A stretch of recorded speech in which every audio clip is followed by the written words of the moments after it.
Kilala ang asawa niya sa internet bilang mag-asawang puro galit. Sa araw, nagsasaktan sila sa isa't isa ng 25 oras, at sa gabi, umuuwi sila para magmukmak ng walang taros. Tulad ng paglabas niya kasama ang kanyang batang kasintahan, binabasag ko ang kanyang mamahaling kotse na nagkakahalaga ng milyon-milyon gamit ang martilyo. Sa galit, inihagis niya ako sa isang freezer at hinayaan akong magyelo ng isang buong araw. Pagkalabas ko, tinutulak ko ang sinumang hindi marunong lumangoy sa pool. Sa 3 taon ng aming kasal, hindi siya umuuwi kahit isang araw, kaya pumupunta ako sa bawat club para hulihin siya. Sa tuwing nakikita niya ako, minumura niya ako ng mga salitang, more, at more. Sa 5 taon ng aming kasal, natupad ang kanyang hiling. Sa kanyang kaarawan, namatay ako. Isang hindi kilalang lalaki ang pumasok at sinaksak ako ng 33 beses. Matinding sakit ang damaloy sa bawat bahagi ng aking katawan, at nagsimulang maglaho ang aking kamalayan. Gusto kong humingi ng tulong, ngunit mahina lang ang tunog na naririnig ko sa lalamunan ko. Bumulong ako sa kanyang pangalan, Son Wenan, habang gamit ang lahat ng aking lakas, kinakapa ko ang telepono. Sa huling hininga ko, tinawagan ko ang numero niya. Hindi niya sinagot ang unang tawag, kaya tumawag ulit ako. Hindi rin niya iyon sinagot, kaya pinindot ko ang pangatlong buton. Hindi ko alam kung ilang beses akong tumawag. Sa wakas, sinagot na rin ang tawag. Hindi pa ako halos nakapagsalita nang may isang napakalamig na boses na pumutol sa akin. Narinig ko na lang siyang naiinip na nagsabi, Lucchini, baliw ka ba? Hindi ka ba nagsasawa sa pagtawag? Wala akong oras makipagtalo sa iyo ngayon. Bumalik na si Sinya. Sasanduan ko siya sa airport. Pagkasabi niya noon, tumunog ang telepono. Sa sobrang inip niya ay pinatay niya pa ang telepono niya, na pumihil sa akin sa pagsabi ng huling pangungusap na gusto kong sabihin.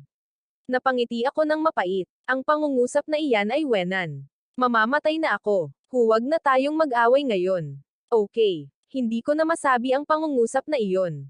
Nang magkamalay ako, natagpuan ko ang aking sarili sa Naybridge. Sa aking paanan, ang makapangyarihang ilog ng limot, na kasing lalim ng isang bangin. May mga lalaking may hawak na mangkok ng sopas at inalok ito sa akin. Sinabi niya sa akin, uminom ka, kalimutan ang nakaraan, at magsimulang muli. Gayunpaman, uminom ako ng 10 mangkok ng sunod-sunod, ngunit ang aking mga alaala ay nanatiling malinaw gaya ng dati. Tinanong ko ng may mapait na ngiti, Menpo, natunaw mo na ba ang iyong sopas? Nang marinig ako, bamantong hininga si Menpo. Tinanong niya ako, masyadong malalim ang mga pagkakabit mo. Ano ba ang hindi mo makalimutan? Hindi ko maiwasang pumikit. Magkasama kaming lumaki ni Son Wenan at Sin, pero kahit pareho kaming magkaibigan noong bata pa siya, si Sai lang ang mahal niya.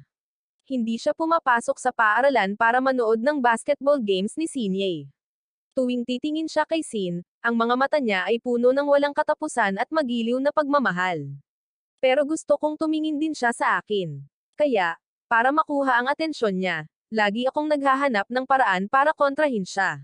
Sa paglipas ng panahon, naging magkaaway kami, hanggang sa kalaunan, si Lola Son, na nagbanta na papatayin siya, ay pinilit si Son Wenan na pakasalan ako. Hindi siya nagtagumpay sa paglaban at kinailangan niyang sumunod. Noong gabi ng aming kasal, hindi sinasadyang natagpuan niya ang aking diary at nalaman niyang gusto ko siya. Pagkatapos ay nahinuhan niya na ako ang nagtulak kay Lola Son na pilitin siyang ikasal. Mula sa sandaling iyon, labis niya akong kinamuhian, pero hindi niya alam na pagkatapos ng kanyang aksidente sa sasakyan, kung kailan maaari siyang maiwan sa isang vegetative state, agad na tumakas ang kanyang minamahal na si Sai sa ibang bansa.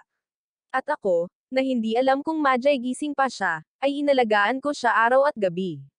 Naantig si Lola dahil dito, pinilit niya akong pakasalan pagkagising niya. Maraming beses kong gustong sabihin ang totoo, ngunit sa tuwing nakikita ko ang kanyang mga mata na puno ng puot, wala akong masabi. Sinabi ni Menpo, pagkatapos kong ibahagi ang aking mga alaala, hindi pa natutupad ang iyong mga pagkakabit. Mahirap kang muling magkatawang tao. Binibigyan kita ng pagkakataong bumalik sa mundo ng tao sa loob ng 5 araw. Kung mapagsasabihan mo si Son Wenan ng mahal kita, hahayaan kitang mabuhay muli. Kung hindi, dapat mong bitawan ang lahat at magkatawang tao. Kasabay nito, Hinayla niya ang kanyang manggas. Kadiliman lamang ang naramdaman ko sa harap ng aking mga mata. Nang imulat ko muli ang aking mga mata, natagpuan ko ang aking sarili na nakatayo sa pamilyar na villa, at sa sahig ay nakahiga ang aking bangkay, ang mga matang nakadilat. Kumalabog ang aking puso. Gamit ang nanginginig na mga kamay, hinawakan ko ang mukha na iyon. Ang lamig ng aking mga dulo ng daliri ang nagtulak sa akin na agad na alisin ang aking kamay. Ginugol ko ang buong buhay ko nang hindi niya kailanman nasabi ang, mahal kita. Ngayon ay 5 araw na lamang ang natitira. Paano ko nga ba ito magagawa? Ngunit sa kaibuturan ng aking puso, isang boses ang lumaban. Paano kung hindi ito ang oras para sa pagsisisi? Yumuko ako at, sa pagsisikap, kinaladkad ko ang sarili kong bangkay papunta sa aparador, itinulak ito papasok, at isinara ang pinto.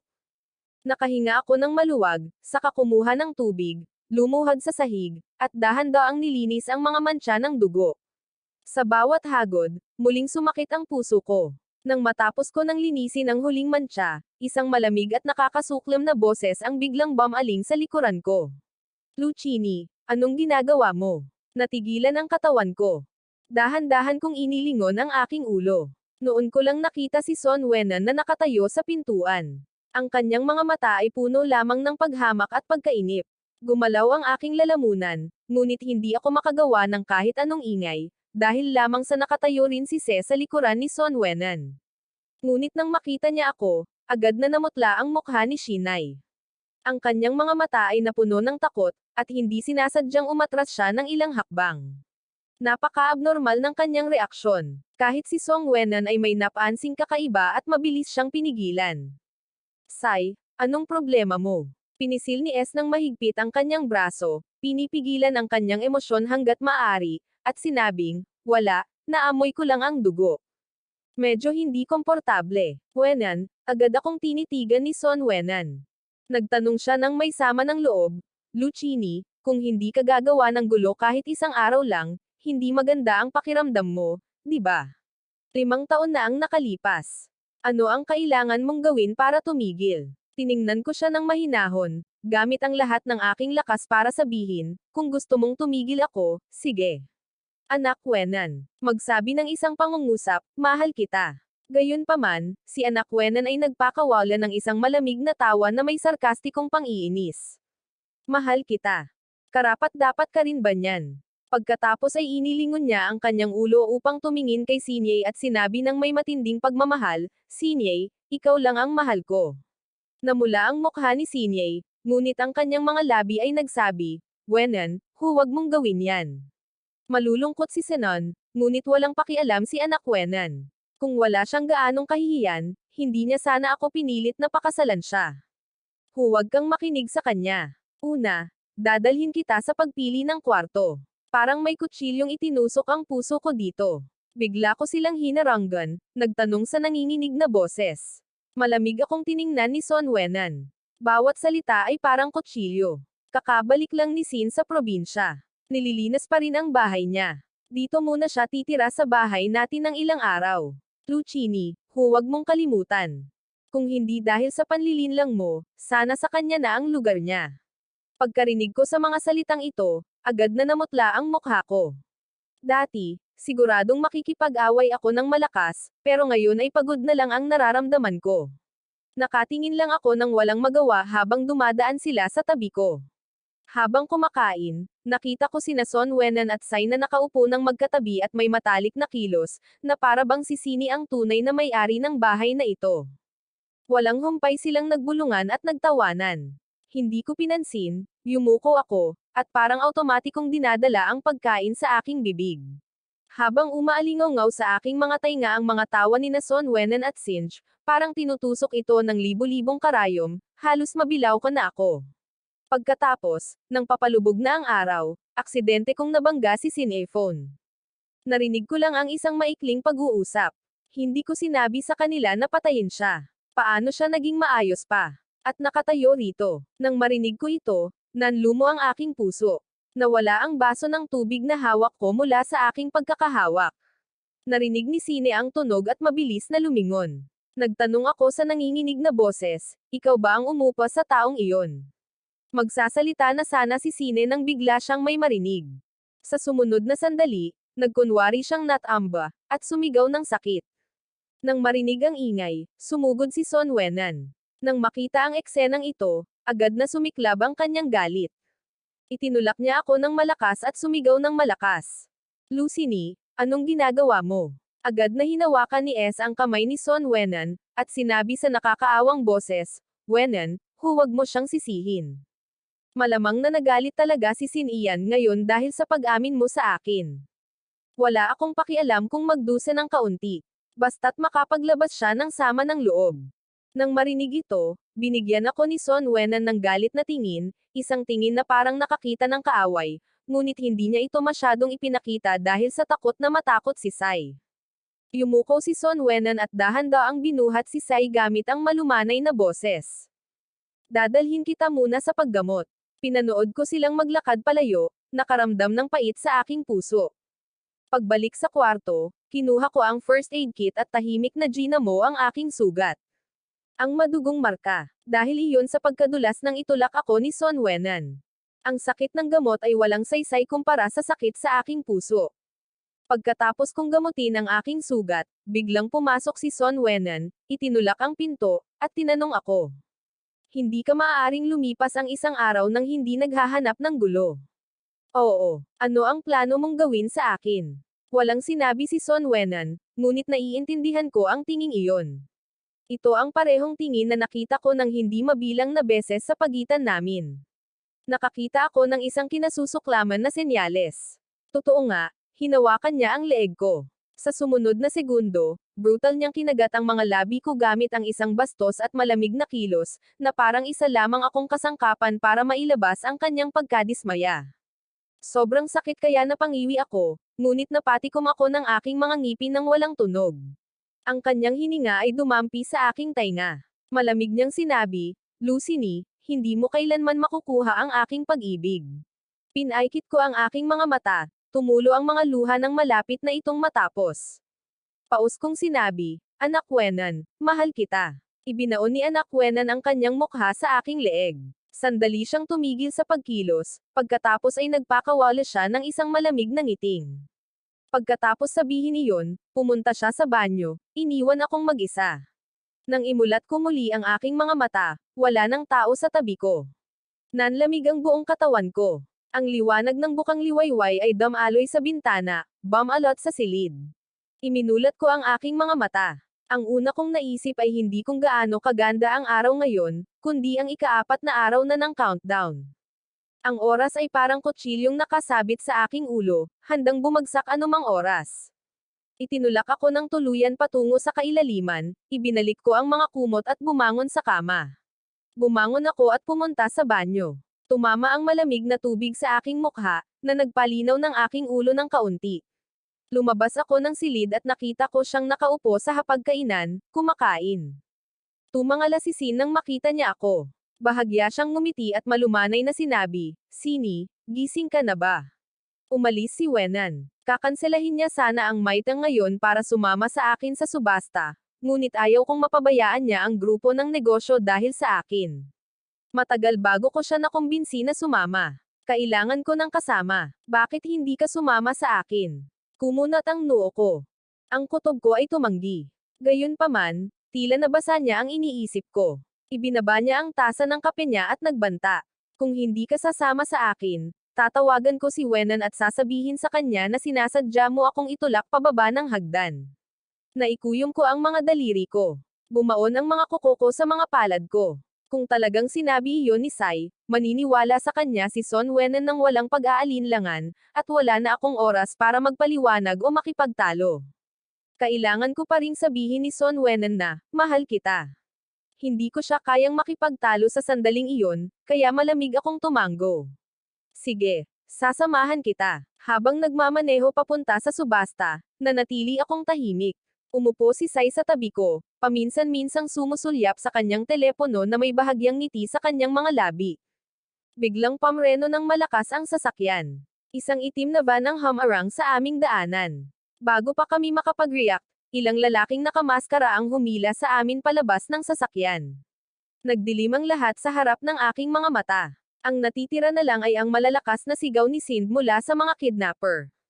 Hindi ko alam kung gaano katagal ang lumipas. Dinala nila kami sa isang inabandunang mo. Tinanggal ng pinuno ng mga kidnapper ang kanyang maskara, at nakita ang isang malamig at malas na mukha. Nakilala ko agad siya. Si Jizian iyon, ang presidente ng G Group, nakakasira lang ni Son Wenan. Kumunat ang noo ko at nagtanong, Jizian, ano ang gusto mong gawin? Malamig siyang tumawa, ang kanyang mga mata ay puno ng puot. Sinira ni Son Wen ang pamilya ko. Sisiguraduhin kong hindi ako magkakaroon ng kapayapaan. Sumenya si Jizian gamit ang kanyang kamay, at ilang kidnapper ang nagtulak sa amin ni Sin papunta sa pantalan. Sa ibaba, isang madilim na dagat na may malalakas na alon na parang isang higanteng bibig na handang limunin ang lahat. Pagkatapos ay kinuha ni Jizian ang kanyang telepono at tinawagan si Son Wenan. Direktor Son, ang iyong dalawang tao ay nasa aking mga kamay. Bibigyan kita ng isang oras. Pumili ng isa na dadalhin mo. Ang isa ay itatapon sa dagat. Tandaan, isa lang ang mapipili mo. Pagkalipas ng isang oras, lumitaw ang figure ni Son Wenan sa pier. Dam ako ang tingin niya kina Sin at Mi. At sa wakas ay napunta kay Jizian. Ang boses niya ay kasing lamig ng yelo. Jizan, pakawalan mo na ang mga tao. Isang malamig na tawa ang pinakawalan ni Jizian. Direktor Son, sinabi ko na sa iyo, isa lang ang mapipili mo. Pumili ka. Naubusan na ng oras. Tahimik na nagpalipat-lipat ang tingin ni Son Wenan sa pagitan namin ni Sin. Sa wakas, malamig niyang sinabi, hindi ako pipili, dahil ililigtas ko kayong dalawa. Hindi ko iiwan ang kahit sino sa inyo.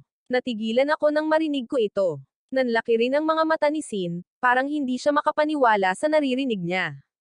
Hindi ko maiwasang tumingin kay Son Wenan at magtanong, hindi mo ba ako kinasusuklaman? Oo, galit ako sa iyo, pero kahit papaano ngayon ay asawa na kita. Hindi ako katulad mo. Hindi ko kayang gumawa ng isang bagay na kasing walang puso at kasing di makatao ng pagpapaubaya sa isang tao sa kanilang kapalaran. Nang marinig ito, kumikirot ang puso ko, parang may tumusok sa akin ng malalim. Binuka ko ang aking bibig, ngunit sa huli, hindi ako nakapagsalita. Sa sandaling iyon, si Jizian, na halatang naiirita sa inasal ni Son Wenan, ay marahang itinulak si Sin patungo sa gilid ng bangin. Pumili ng isa sa inyo, o itatapon ko kayong dalawa rito. Nang makita ito, biglang nanlamig ang ekspresyon ni Son Wenan.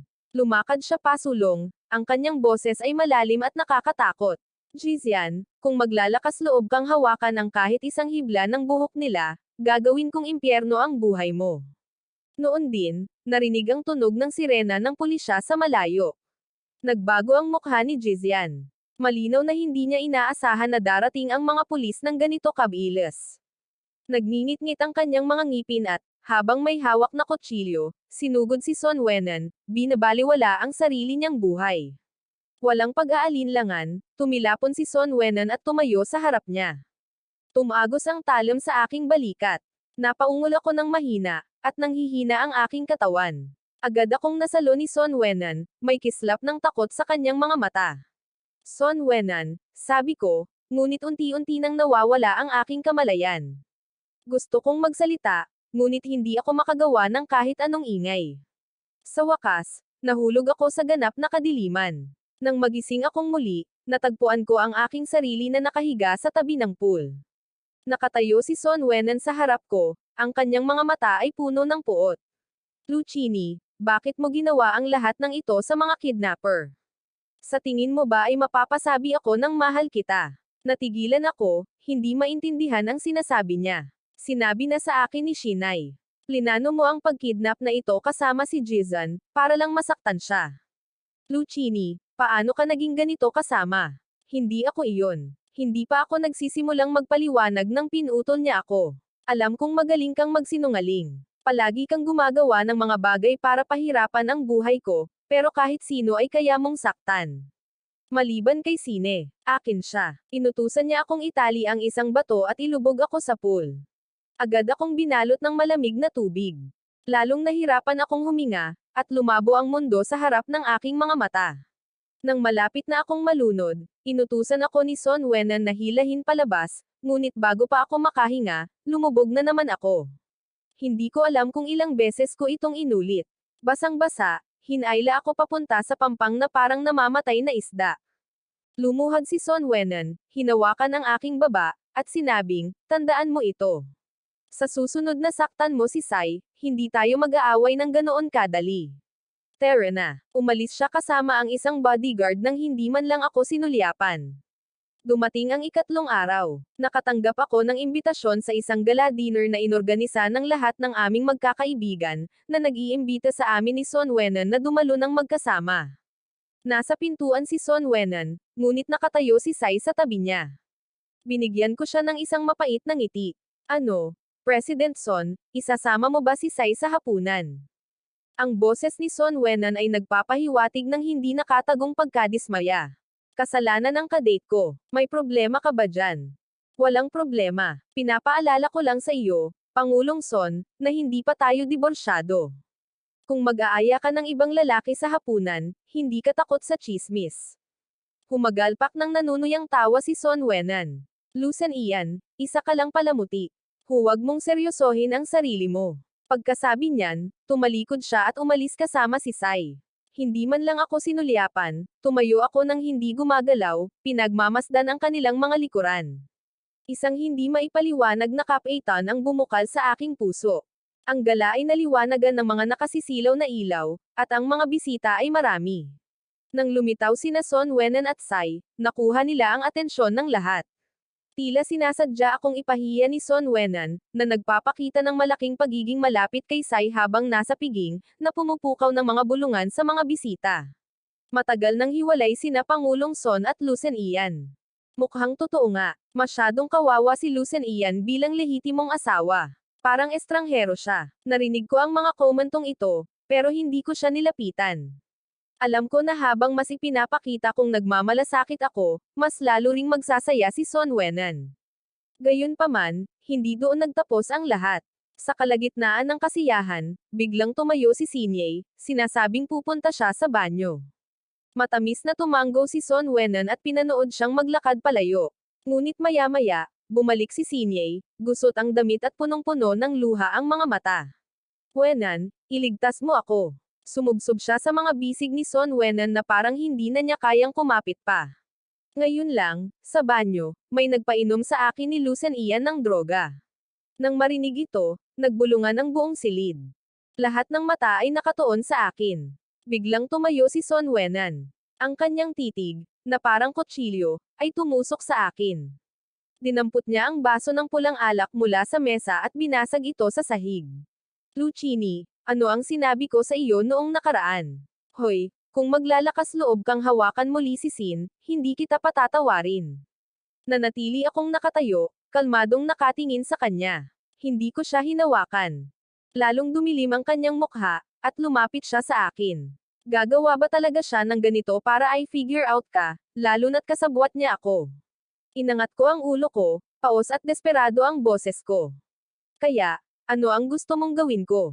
Lumuhad ka at humingi ng tawad kay Sai. Nanliit ng husto ang mga mata ko. Naikuyom ko ng mahigpit ang mga kamao ko. Imposible. Ako, si Lucini, ay lumuluhod sa harap ng langit, lupa, at ng aking mga magulang. Bago ang iba, hindi kailanman. Dahil doon, tumalikod ako para umalis, ngunit ang mukha ni Son Wenan ay talagang malungkot. Lumapit siya sa akin nang may matatag na hakbang at sinipa ang aking tuhod, na ikinagulat ko. Napaluhod ako ng malakas. Humihingi ka ng tawad. Pakiramdam ko ay napunit ang aking pagmamataas. Sinabi kong hindi ko ginawa iyon. Si Son Wenan ay nagpakawala ng isang malamig na tawa. Itinaas niya ang kanyang kamay upang senadoryosan ang mga bodyguard sa likuran niya. Agad na lumapit ang dalawang bodyguard at hinawakan ang aking mga balikat, pilit na ibinababa ang aking ulo. Nagpumiglas ako, at ang aking noo ay tumama sa lupa ng may kalabog.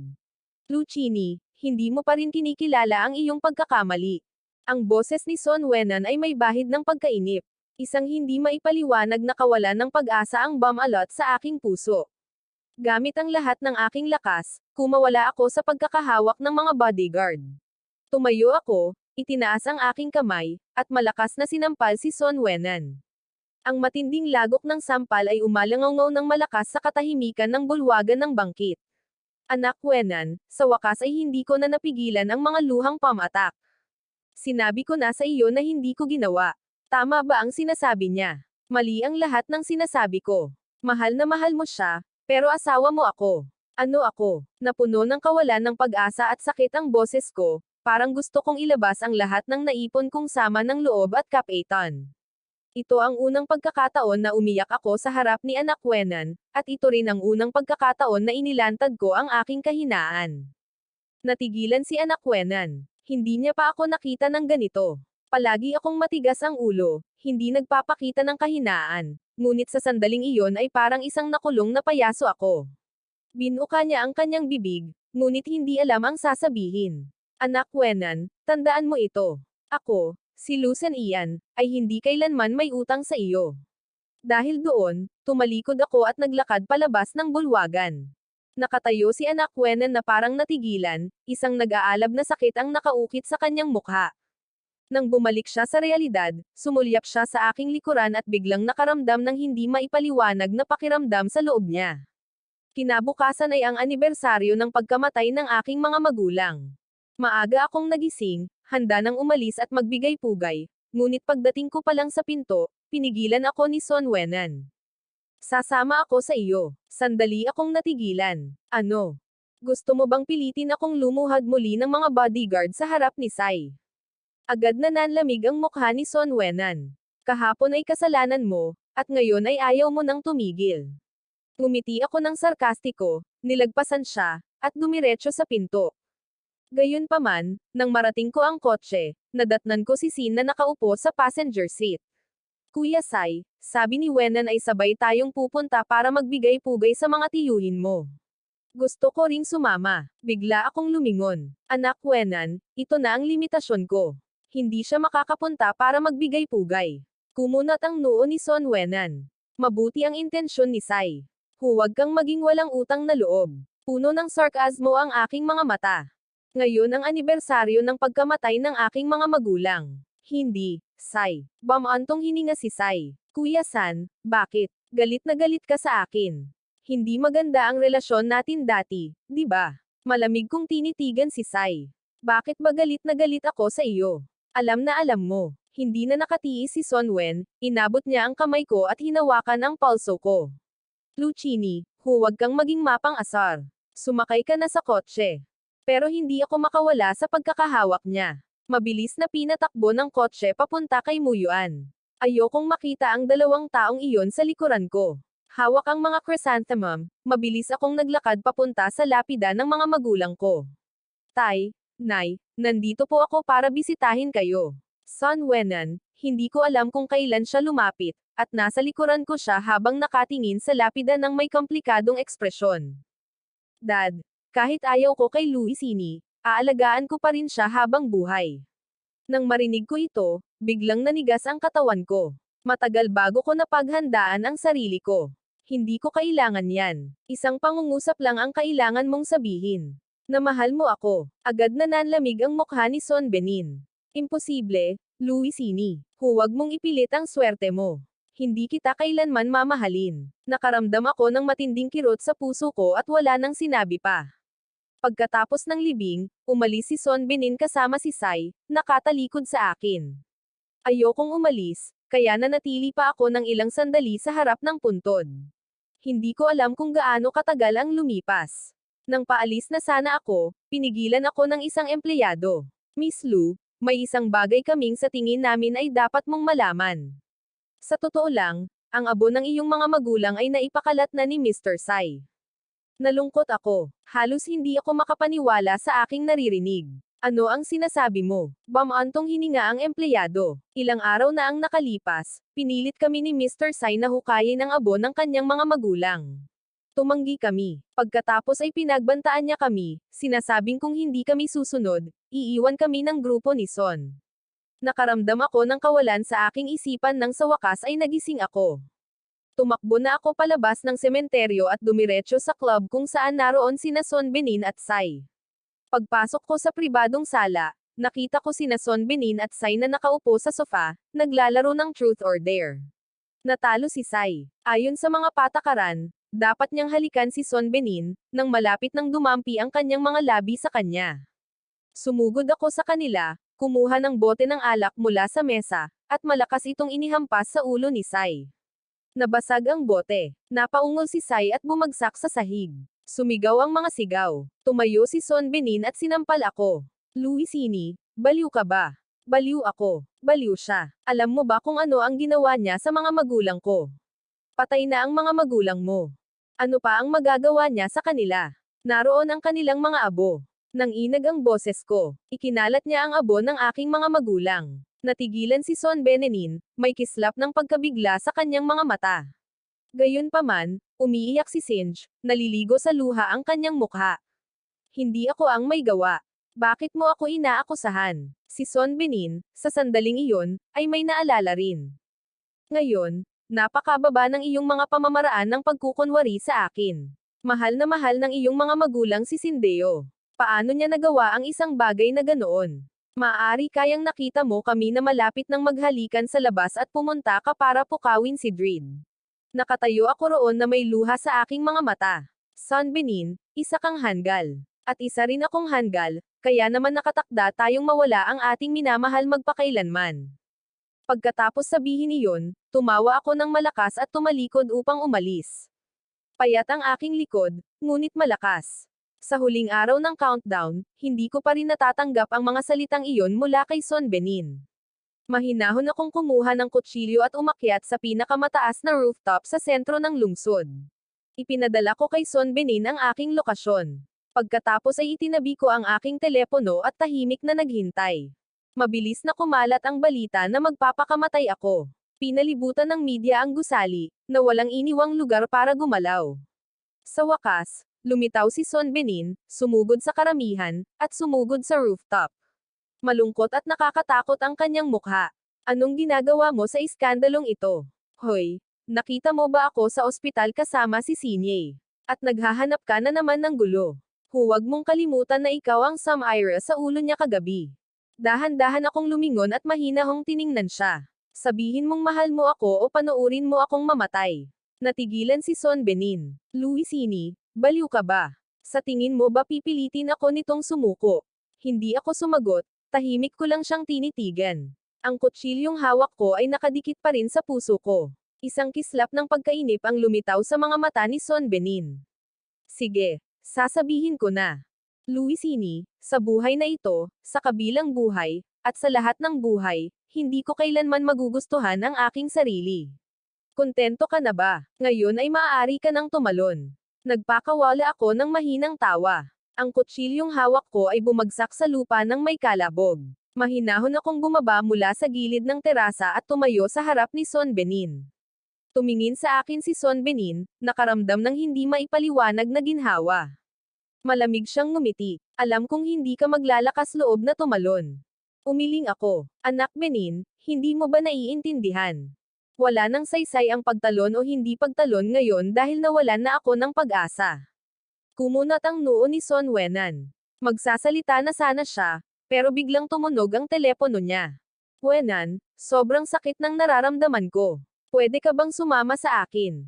Agad na lamambot ang ekspresyon ni Son Wenan. Sige, pupunta ako ngayon din. Ibinaba niya ang telepono, binigyan ako ng malamig na tingin, at tumalikod para umalis ng walang pag-aalinlangan.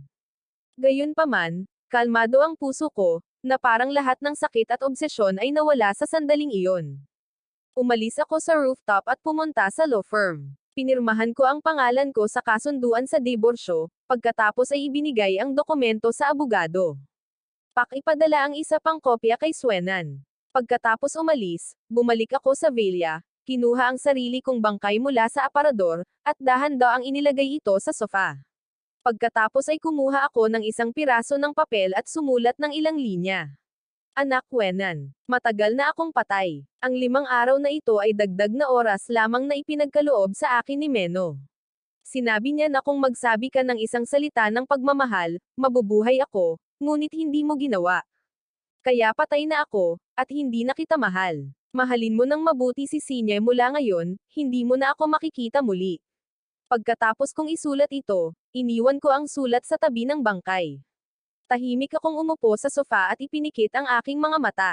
Di nagtagal, unti-unting naging malinaw ang aking katawan hanggang sa ako ay maging maliliit na piraso na lamang ng liwanag na naglaho sa hangin. Sa tulay ng kawalan ng pag-asa, tumayo akong muli sa harap ni Mempo. Inumin mo ito. Sa pagkakataong ito, dapat mo na itong bitawan. Kinuha ko ang mangkok, itinaas ang aking ulo, at ininom ito ng isang lagok. Sa sandaling dumampi ang matamis na likido sa aking lalamunan, isang luha ang damaloy mula sa gilid ng aking mata at bumagsak sa mangkok. Menpo, mahina niyang tanong. Naaalala mo ba kung sino si Wenan? Isang kislap ng pagkalito ang sumilay sa aking mga mata. Umiling ako. Sino siya? Tila natuwa si Meno. Ikinumpas niya ang kanyang kamay. Magkatawang tao ka. Tumanggo ako. Lumingon ako at sumabak sa siklo ng buhay. Ang aking figure ay unti-unting naglaho at naging isang sinag ng liwanag na naglaho sa dulo ng tulay ng kawalan ng pag-asa.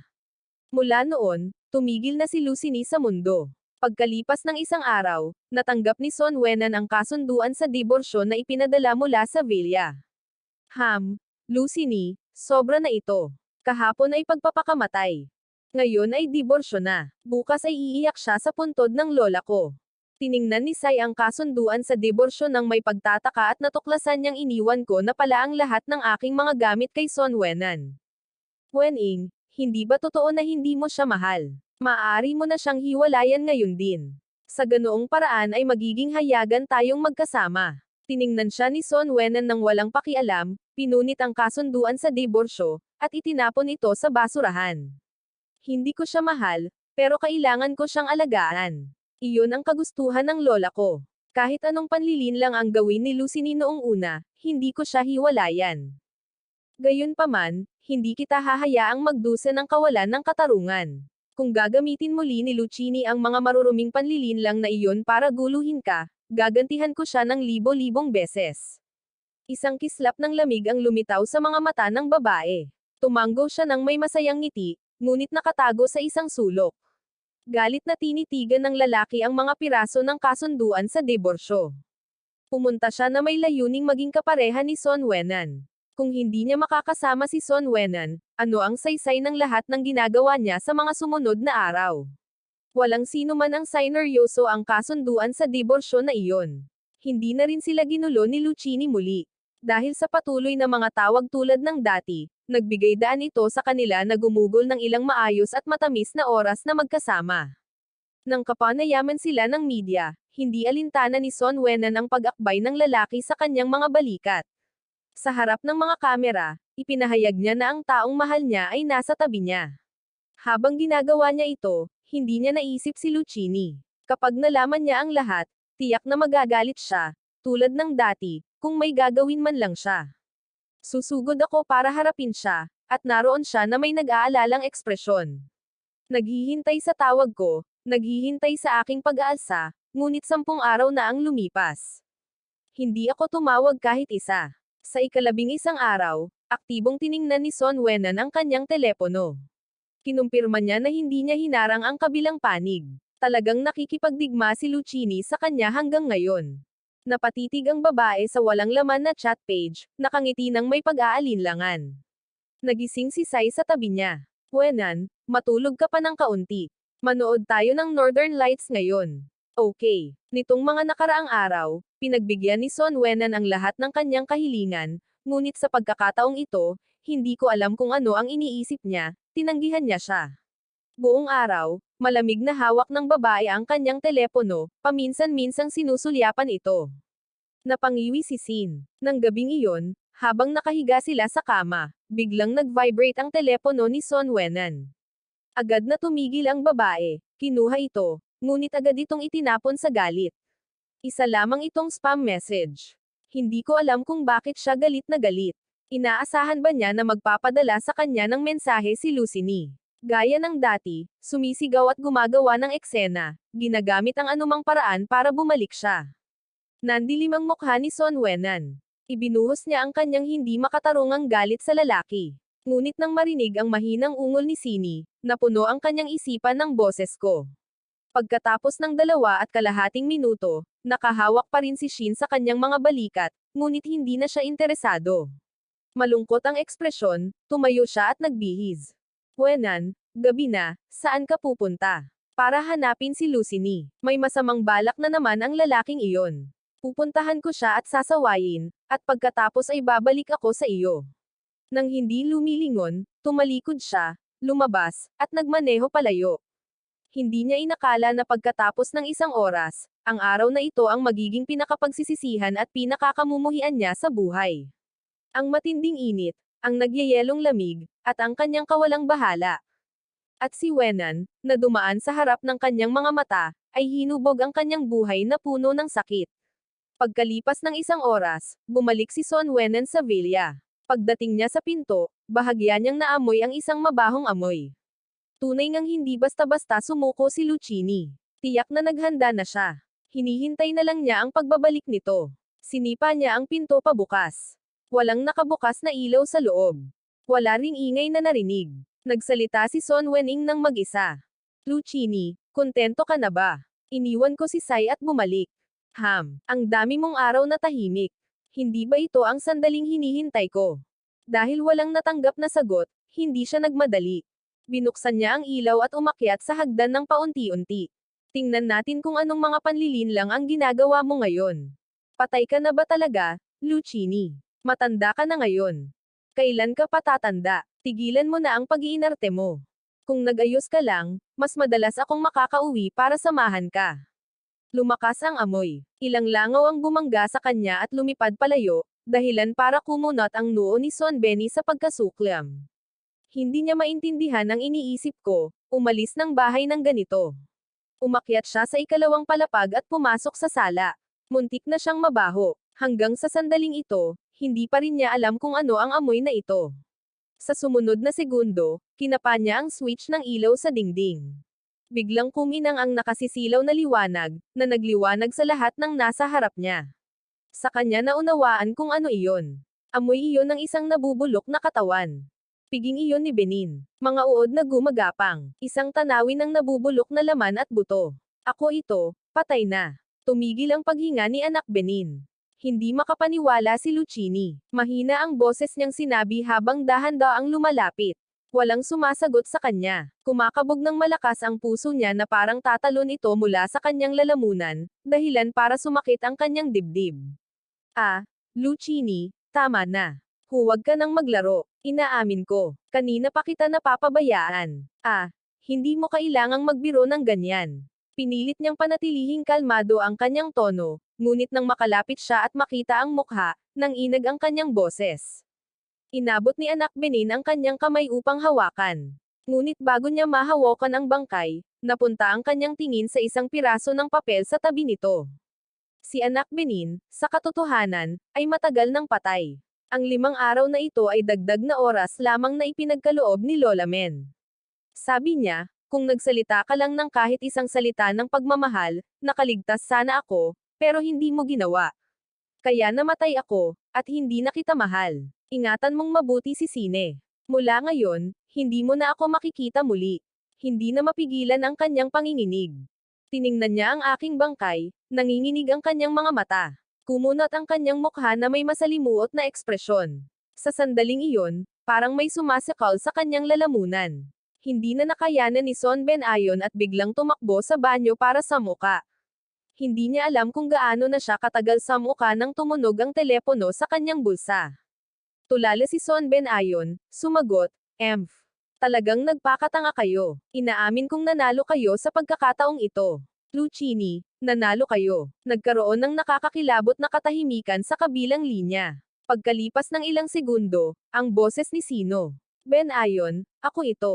Si Sai ito. Maaari ka bang sumama ulit sa akin? Agad na ibinaba ni Son Ben Ayon ang telepono. Naliwanagan ang kanyang isipan. Bumalik siya upang tumayo sa harap ng aking bangkay. Binasa niya muli ang sulat, pagkatapos ay huminga ng malalim. Emph. Mahal kita. Walang pagbabago ang bangkay. Pagkatapos ay yumuko si Son Ben Ayon, pinanatili ang parehong taas. Emph. Mahal kita, Lucini. Humigpit ang kanyang mga daliri sa sulat, ang papel ay gusot sa kanyang kamay. Hindi siya sumuko at paulit-ulit na inuulit ang parirala. Naririnig mo ba ako? Hindi ba ito ang gusto mo? Emph. Ngayon ay sinabi ko ng mahal kita. Maaari mo itong marinig ng maraming beses hanggat gusto mo. Sinasabi ko ang kasinungalingang ito bilang isang biro. Habang paulit-ulit niyang inuulit ang pariralang iyon, na parang isang sumpa, lalo siyang hindi mapakali. Bakit hindi pa rin siya nagigising? Bakit hindi pa siya nabubuhay? Paano nawala si Lucchini? Sa wakas, nanlaki ang kanyang mga mata, hinihiling na sana ay maalog niya ang mga balikat ng bangkay. Sa sandaling iyon, biglang binasag ng pagtunog ng telepono ang nag-iisang pagbagsak ni Son Ben-ayon. Tila nakakita siya ng kislap ng pag-asa. Dali-dali niya itong sinagot, itinapat sa kanyang tainga, at naiinip na nagsalita. Nasaan ka, Lucchini? Nasaan ka ba? Ilang beses ko na itong nasabi.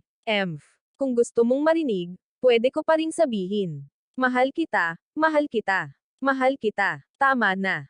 Mukhang galit si Lucchini. Takot na takot, tahimik siyang naghintay ng tugon mula sa kabilang linya, ngunit ang lumabas ay hindi ang boses na inaasahan niya. Ben-ayon, anong sinasabi mo?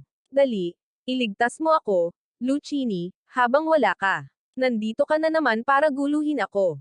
Hindi na kailangang mag-isip pa si Son Ben-ayon para malaman niyang malungkot at nahihirapan siya.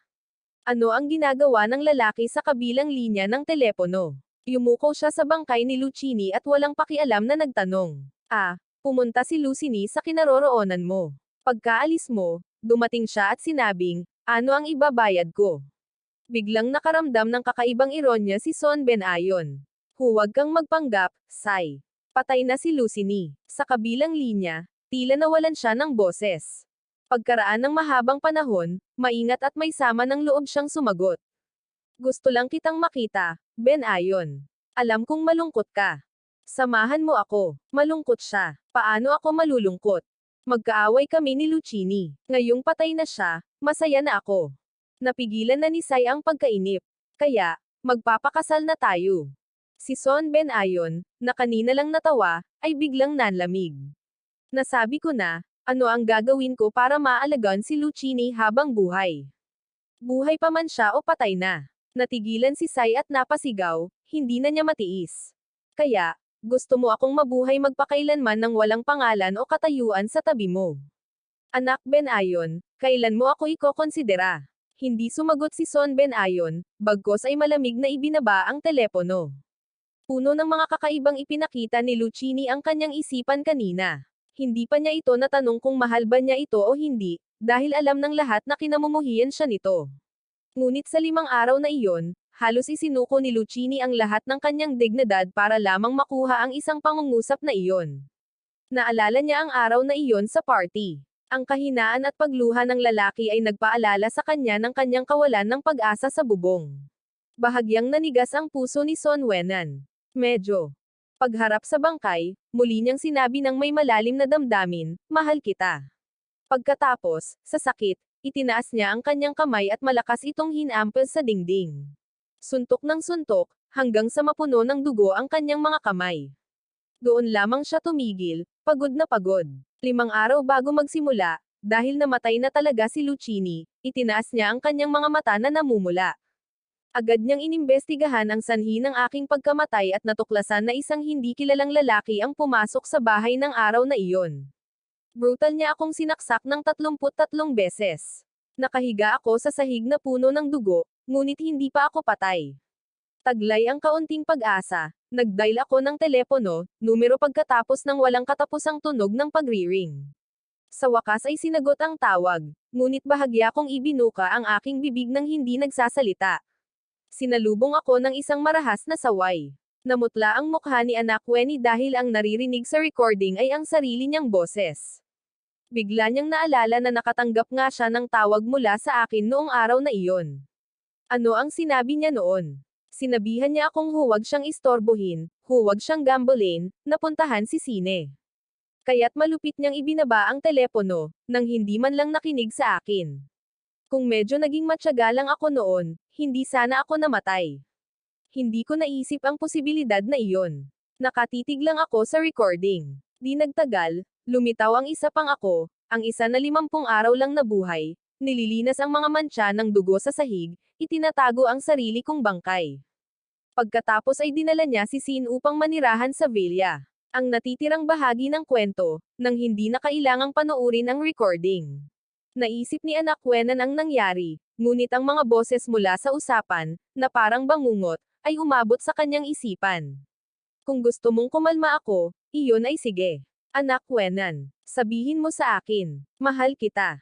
Mahal kita. Karapat-dapat ka ba, Anak Wenan? Sabihin mo lang na mahal mo ako. Imposible, Lucini. Hindi kailanman magiging posible. Bawat isa sa mga katagang iyon ay ang aking paghingi ng tulong. Kung isang salita lang ang sinabi niya, kahit para lang aliwin ako at yumuko, hindi sana ako namatay. Ngunit malupit niyang pinatay ang aking mga pag-asa ng paulit-ulit. Hanggang sa huling araw. Hindi ko na hiniling sa kanya ang mga salitang iyon ng pagmamahal, sa halip ay inihanda ko ang aming kasunduan sa diborsyo. Parang pinipiga siya ng isang kamay sa kanyang puso. Nahihilo at hindi makita ang daan, nagpumilit si Anak Wenan na tumayo at tinawag ang kanyang katulong. Alamin mo agad kung sino ang lalaking iyon na pumasok noong araw na iyon. Ungol niya, na ikinagulat ng katulong. Habang naghihintay, hindi napigilan ni Anak Wenan ang kanyang galit at hindi niya napigilan ang mga bagay sa villa. Ang mga mahahalagang florera at likhang sining na iyon ang naging lugar ng kanyang pagbuga ng hangin. Hindi ko alam kung gaano katagal ang lumipas. Nang, pagod at hindi na makagalaw, bumalik ang katulong na may dalang malaking tambak ng mga dokumento, ngunit hindi maganda ang kanyang ekspresyon. Para mapadali ang paghabol, Ginoong Anak, nahanap na natin ang taong nang agaw ng pera noong araw na iyon. Pero ano ito? Nang inag ang katulong at iniabot sa kanya ang mga dokumento. Dinampot ito ni Son Wenan, ngunit habang binabasa niya ito, lalong namumutla siya dahil lumabas na si Sai ang may pakanan nito. Hindi lang iyon, inimbestigahan din ng katulong ang lahat ng nangyari noon. Plano pala ito ni Sai. Sino ang nag-frame sa akin? Pahina por pahina, narating niya ang huling pahina at biglang nawala ng kulay ang kanyang mukha dahil lumabas na totoo ang sinabi ko tungkol sa pag-iingat ni Sai ng abo ng aking mga magulang. Napakarami kong tiniis para sa abo ng aking mga magulang. Galit na galit. Gusto kong harapin si Sai, ngunit pinigilan niya ako. Sa sandaling iyon, desperado ang aking ekspresyon. Nasa rooftop ako at naghahanap ng sagot, ngunit muli niya akong sinaktan ng may kalupitan at kawalang bahala. Pakiramdam ni Son Wenan ay nanlamig ang kanyang dugo. Bakit naman gagawin ni Sai ang ganito? Ang dami na niyang naibigay sa kanya. Bakit? Bakit niya kinailangang gawin ito kay Lucini, o kaya'y magpadala pa ng tao para patayin siya? Namula ang mga mata niya sa matinding galit. Kinuha niya ang kanyang telepono at tinawagan ang numerong lagi niyang hindi pinapansin. Sine, halika rito. Malamig ang tono ng kanyang boses, ngunit hindi napansin ng lalaki at, sa kabaligtaran, masayang lumapit. Nakapagbihis na rin siya. Nang makita si Son Wenan, agad siyang kumapit dito. Tungkol sa pagkamatay ni Lucini. Totoo, nagdala ako ng mga bulaklak para parangalan siya. Naglabas din si OS ng isang bouquet. Magaganda ang mga ito, matangkad na rosas, namumukadkad sa lahat ng kanilang kariktan, katulad niya sa sandaling ito. Bakit hindi niya napagtanto ng mas maaga na walang masamang intensyon si OC? Sa halip, pinili niyang paniwalaan ang lalaking ito ng paulit-ulit. Malamig na nakatitig si Son Wenan sa lalaking may maselang mukha. Medyo nalito si OS. Wenan, bakit mo ako tinatitigan? May something ba sa mukha ko? Nagpapanggap ka pa rin. Malamig na tumawa si Son Wenan. Hindi ba ikaw ang mas nakakaalam kung patay na si Lucini o hindi? Nagbago ang mukha ni Osino, ngunit mabilis siyang nakabawi, nagkunwaring walang alam. Paano ko malalaman, Wenan? Ano ang sinasabi mo? Ngunit nanatiling malamig ang tingin ni Son Wenan. Hinawakan niya ang baba ng lalaki, at sa ilalim ng naghihintay na titig ni Osino, isang malakas na sampal ang ibinigay niya. Bumagsak si Osino sa lupa, ang pumpon ng mga bulaklak ay nagkalat sa kanyang mukha. Namula ang kanyang maputlang mukha. Itinaas niya ang kanyang ulo, ang kanyang mga mata ay nanlalaki sa kawalan ng paniniwala. Wening, bakit mo ako sinaktan? Habang nagsasalita siya, tila may naintindihan siya. Tinakpan ang kanyang mukha, ang kanyang mga titig ay unti-unting naging makamandag. Naiintindihan ko, may sinabi ba si Lucini sa iyo? Ano man ang sinabi niya, tiyak na nagsisinungaling siya sa iyo. Nagseselos lang siya sa akin. Wenan, nakalimutan mo na sinubukan akong saktan ni Lucini ng higit sa isang beses. Maniniwala ka ba sa kanya? Sabi niya, umiiyak na parang dumanas siya ng isang malaking kawalan ng katarungan. Ang hindi niya alam ay ang mga salitang ito ay lalo lamang nagpagalit kay Son Wenan. Nako, hinihingi mo yan. Sa pagkasabi nito, sinipa ni Son Wenan ang lalaking nakahiga sa lupa, at kumukuha ng dugo mula sa kanyang noo. At hindi pa rin niya maintindihan kung ano ang nangyari, kung bakit siya tinatrato ni Son Wenan ng ganito. Tiyak na may ginawa si Lucini, dahil kahit patay na siya, nawala pa rin ba ang anino niya? Si Oso, na puno ng luha, ay gumapang papunta sa paanan ni Son Wenan, umiiyak ng maawain habang umiiling. Wenan, sabihin mo sa akin kung ano ang mali ko. Masaya kong babaguhin ito. Huwag kang maniwala kay Lucini, ha? Patay na siya ngayon. Mula ngayon, tayong dalawa na lang. Gayunpaman, wala nang bakas ng pagmamahal ang mga mata ng lalaki. Tumingin sa kanya, inihagis niya ang mga dokumento sa mukha ni Oso. Sa loob, isa-isa, ay naroon ang lahat ng mga bagay na nagawa niya. Namutla si Oso, at ang kanyang mga kamay ay nakahawak sa laylayan ng pantalon ni Son Wenan.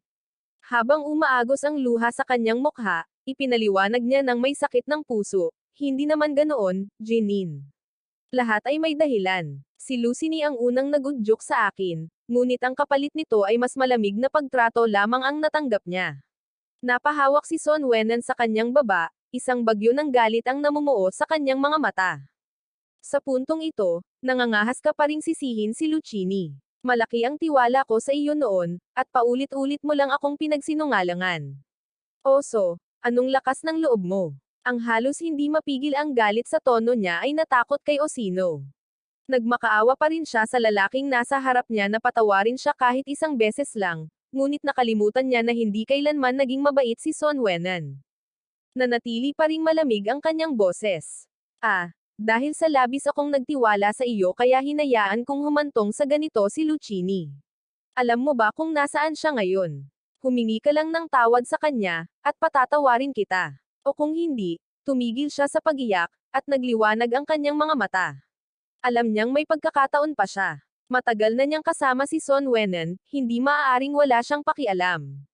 Ang huling bagay na matiis niya ay ang makita siyang umiiyak. Sa wakas, mabilis na tumango si Osino, may ngiti sa kanyang mga mata. Pupunta ako sa puntod ni Lucini ngayon din. Hihingi ako ng tawad sa kanya ng maayos. Tiningnan siya ni Son Wenan na may mahiwagang ngiti sa gilid ng kanyang mga labi, ang kanyang boses ay parang galing sa impyerno. Hindi na kailangan, nandito siya. Nagbago ang mukha ni Osino.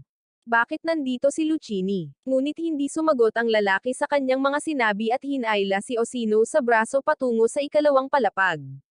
Mula nang pumasok siya sa villa, naamoy na ni Osino ang isang mabahong amoy. Habang tumataas ang kanilang pag-akyat, lalong lumalakas ang amoy, hanggang sa puntong kumunot ang noo niya at napaungol ng hindi sinasadya. Wenan, saan mo ako dadalhin? Ano ang amoy na iyon? Bakit hindi ka nais-nais? Sumulyap si Son Wenan sa kanya. Dadalhin kita para makita si Lucini, sabi niya. Lalong kumunot ang noo ni Osino, at hindi niya maiwasang magtanong, hindi patay si Sini.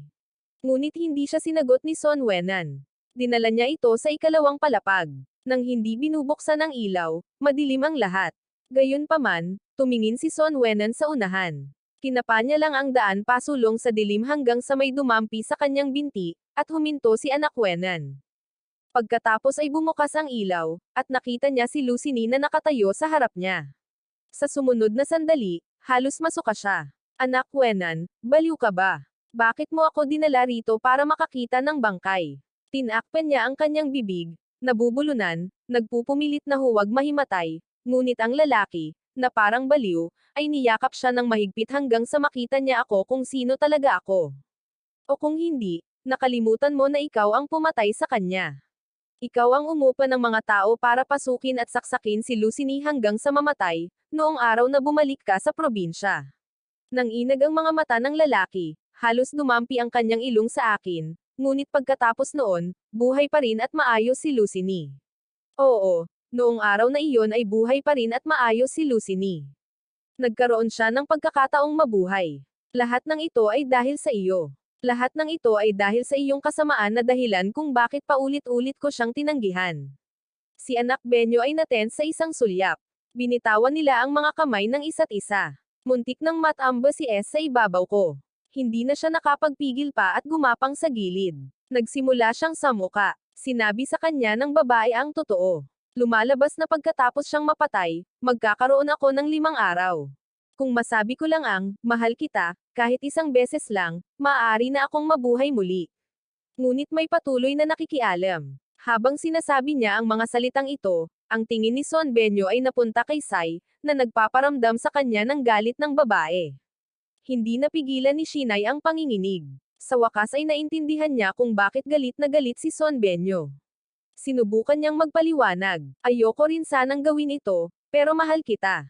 Ayokong magpatuloy ng ganito, nang walang malinaw na katayuan.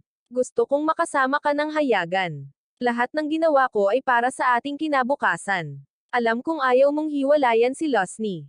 Kailangan ko lang gamitin ang paraang ito. Beno, wala ka bang tiwala sa akin? Ginagawa ko ang lahat dahil mahal kita. Ang babae ay nagbigay ng malamig at malupit na ngiti. Sinasabi mong mahal mo ako.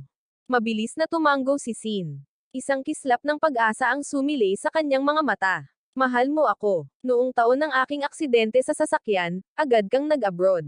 Pagkatapos, nang malaman ang tungkol sa aking kapalaran, bumalik ka sa bansa. Sine, ganoon mo ako kamahal. Noon, si Losny ang personal na nag-alaga sa akin hanggang sa gumaling ako. Sabi mo mahal mo ako, nasaan ka noong minahal kita ng lubos?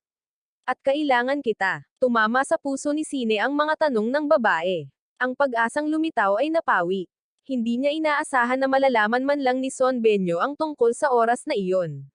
Namutla ang kanyang mukha. Umiling siya. Hindi ako bumalik para sa pera. Benyo, magtiwala ka sa akin. Ang mukha ni Son Benyo ay kasing lamig ng hamog na nagyelo. Ang resulta ng pagtitiwala sa iyo ay ang pagpatay kay Lani. Sa 5 araw na iyon, nagkaroon din ako ng hindi mabilang na mga pagkakataon upang iligtas siya.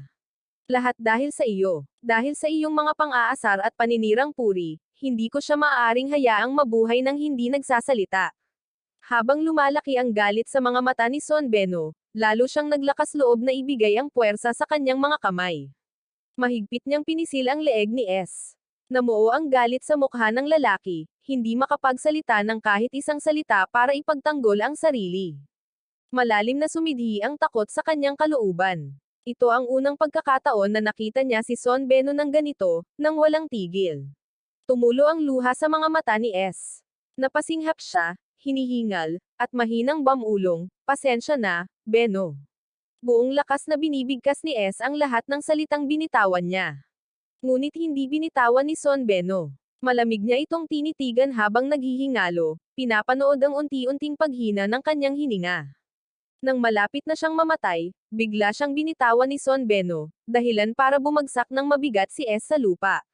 Kung mamamatay ka ng ganito, magiging napakadali para sa iyo, dahil gusto mong angkinan ang mga bagay na walang dahilan. Kaya, subukan mo ang lahat. Humiga si S sa lupa, hinihingal ng malakas. Akala niya ay sakalin niya ito, ngunit bigla niyang napagtanto na mas gugustuhin pa niyang mamatay dahil walang awang idinikta na ni Son Benyo ang parusa. Simula noong sinabi mong itinulak ka ni Losny pababa ng hagdan. Hindi. Biglang pumasok ang mga gwardya, kinaladkad ang babae mula sa sahig, at walang awang itinapon siya pababa ng hagdan. 79 na baitang. Paulit-ulit nila siyang itinapon pababa at pabalik. Parang nabali ang lahat ng buto sa kanyang katawan. Sinubukan niyang magmakaawa kay Son Benyo para sa tulong, ngunit malamig na pinanood ng babae ang eksena sa buong oras. Sine, simula pa lang ito. Binuka ng babae ang kanyang mga labi at nagbitaw ng napakalamig na mga salita, na parang babagsak siya sa impyerno hanggang sa siya ay mawalan ng malay. Tapos na ang napakasakit na pagpapahirap na iyon. Dinala siya ni Son Benyo sa ospital. Siya ay na-admit ng 2 linggo. Bago pa siya tuluyang gumaling, pinalabas na nila siya. Sa pagkakataong ito ay sa dalampasigan. Ang malakas na hangin sa dagat ay nagpang-inag sa kanya, at naalala niya ang pangalawang bagay na siniraan niya ako. Sa sandaling iyon, nasa nagyayelong tubig dagat ako. Nakahiga roon buong gabi, ang aking mukha ay puno ng luha, napahawak ako sa leleyan ni Son Benyo. Alam kong mali ako. Benyo, pakiusap, bitawan mo ako. Ngunit hindi lamambot ang babae. Itinali niya si Sia sa isang bato at pagkatapos ay walang awang itinapon sa dagat. Agad na binaha ng maalat at mapait na tubig ang babae. Hindi siya marunong lumangoy, at sa sandaling tumama siya sa ibabaw, lumunok siya ng ilang subo ng tubig, labis na nagdusa dahil sa kakulangan ng oxygen habang malapit na siyang malunod. Muling hinayla siya ni Son Beno palabas. Huminga ng malalim si Sia, sabik, ngunit pagkatapos huminga ng malalim, muli siyang natamba. Sa proseso, hindi ko alam kung ilang beses siyang nahimatay sa bawat oras na nawalan siya ng malay. Sinampal siya ng mga gwardya upang gisingin siya, na malinaw na nagpapakita sa kanya ng sakit ng pagkalunod sa buong gabi. O baka hindi siya pinahirapan hanggang sa halos patay na siya. Pagsapit ng madaling araw, nagyelo ang kanyang katawan. Walang bakas ng kulay sa kanyang mukha, banihag siya ni Son Wenan, at maraming nakasaksi ang walang ginawa. Wenan, huwag mong gawin ito. Alam kong nabigo ako. Magsisisi ako sa puntod ni Lucini. Wenan, bitawan mo ako. Okay. Walang tigil na umiyak ang lalaki, ngunit hindi niya kayang palambutan ang puso ni Son Wenan. Malamig niya itong tiningnan, mabigat ang kanyang mga titig. Hindi sapat ito lamang. Hindi limitado rito ang ginawa mo. Habang sinasabi niya ito, ang namumutlang mukha ni Osino ay lalong naging kaawa-awa, na parang may naaalala. Walang humpay siyang umiling. Hindi, huwag mong gawin iyan. Ngumiti si Son Wenan ng may sarkastikong pagngisi, ang kanyang mga mata ay nanunuya. Oso, may pagkakataon kang pumunta sa puntod ni Lucini. Magbabayad ka sa bawat bagay na ginawa mo. Itinaas niya ang kanyang kamay at ibinaba si Osino, at inakay siya papunta sa hotel. Ngunit ang mga mata ng lalaki ay puno ng pagdurusa. Sumigaw siya ng desperadong habang kinakaladkad siya papasok sa hotel. Pagkatapos ay pumasok ang ilang gwardya at pinilit siyang uminom ng isang mangkok na puno ng isang malakas na pampaganya. Ang pagpapahirap na ito ay tumagal ng ilang araw. Noon lamang nasiyahan si Son Wenan at inutusan ang mga gwardya na umalis sa silid. Nakahiga si Osino na walang imak, nakahandusay sa sahig na parang maruming basahan. Dahil walang dignidad, hindi niya napansin ang paglapit ni Son Wenan. Matagal siyang pinagmasdan ng babae mula sa itaas. Naramdaman ng isang titig na nakatitig sa kanya, unti-unting gumanti ang mabagal na pag-iisip ni Osino. Nakatuon ang kanyang tingin at tumingin siya sa direksyong iyon. Si Son Wenan iyon. Sa isang iglap, na parang nakakita ng kaunting pag-asa, bigla siyang tumayo at niyakap ang kanyang mga binti. Alam kong nabigo ako. Tunay akong nabigo. Bitawan mo na tayo. Nagmamakaawa ako sa iyo. Magbabago ako. Hindi ko na uulitin ang mga bagay na iyon. Kasalanan ko ang lahat. Kung patatawarin mo lang ako, gagawin ko ang lahat. Humagulgol ang lalaki habang umiiyak, at ang takot sa kanyang mga mata ay tila tunay. Ngunit may pagkakataon siyang mapatawad, samantalang ako ay wala. Sa pag-iisip tungkol dito, halos wala siyang naramdamang pagbabago. Sa pagtingin sa kaawa-awang kalagayan ni Osino, sinabi niya, isa na lang ang kailangan mong gawin. Kung makikipagkasundo ka kay Lucini, patatawarin kita. Inalok niya ito ng isang tukso na halos hindi matanggihan ni Osino. Upang makatakas sa malaimpyernong parusang ito, handa siyang gawin ang lahat. Paulit-ulit siyang tumanggo. Basta't patatawarin mo ako, gagawin ko ang lahat. O kung hindi ay kalad ka rin siya sa aking libingan. Habang pinipilit nila siyang magpatira pa, tinutusok nila ang kanyang katawan ng kutsilyo. Gusto niyang tumakas, ngunit mahigpit siyang hinawakan ni Son Wenan, pinilit siyang manatili sa kanyang mga tuhod. Sumigaw siya sa kawalan ng pag-asa, ngunit walang sumagot sa kanya. Sa ika-33 suntok, napuno ng puot ang mukha ni Osino. Sumigaw siya sa galit at kabaliwan. Bakit? Bakit mo ito ginagawa sa akin? Si Son Wenan, nang hindi nagbabago ang ekspresyon, ay tumingin sa kanya ng malamig at sinabing, bakit mo pinatay si Lucini? Karapat-dapat ka sana. Pagkatapos ay tumawa siya ng malakas. Itinuro niya si Son Wenan, ang mga mata ay nakatitig sa kanya, walang pakialam. Sinasabi mo pa rin na hindi mo mahal si Lucini. Malinaw na mahal mo. Kaya ka galit na galit. Kaya ka naghihiganti sa akin ng ganito. Pero huli na ang lahat. Sa tingin mo ba ay namatay lang si Lucini dahil sa akin? Namatay siya ng buo dahil sa iyo, dahil hindi mo siya pinagkatiwalaan. Kung binigyan mo lang sana siya ng kaunting atensyon, baka namatay na siya sa ganoong kawalan ng pag-asa. Anak Wenan, ikaw ang dapat sisihin. Mahal mo si Lucchini, baliw ka sa pag-ibig. Baliw ka na ngayon, pero kahit anong gawin mo, hindi na babalik si Lucchini. Ganoon mo pa rin ang buhay mo. Lumalakas ng lumakas ang boses niya, at unti-unting humina ang lakas niya, naiwan siyang nakahiga sa sahig, mababaw ang hininga. Dalawang luha ang tumulo sa kanyang mga pisngi. O sa halip, hindi niya ipinikit ang kanyang mga mata, at mula simula hanggang katapusan, malamig na tinitigan lang siya ni Anak Wenan, ayaw aminin ang nararamdaman niya para sa akin. Ngunit sa kaibuturan, ang masalimuot na emosyon ay nag-uumapon na parang alon.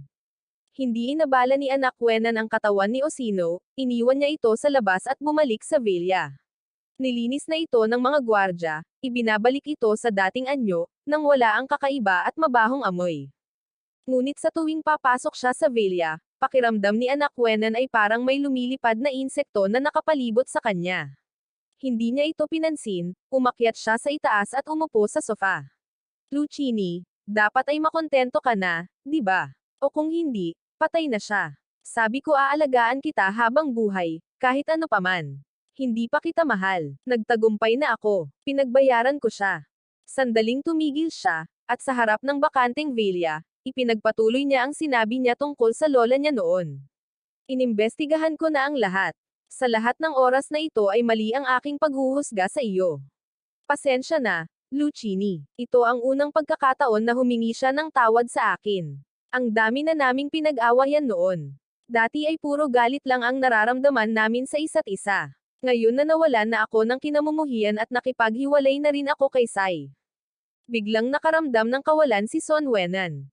Humiga siya sa sofa, nakatitig sa kisame. Ang lumilipad na insektong iyon ay patuloy na umiikot sa harap niya, ang tingin nito ay hindi nakatuon, bumubulong sa sarili.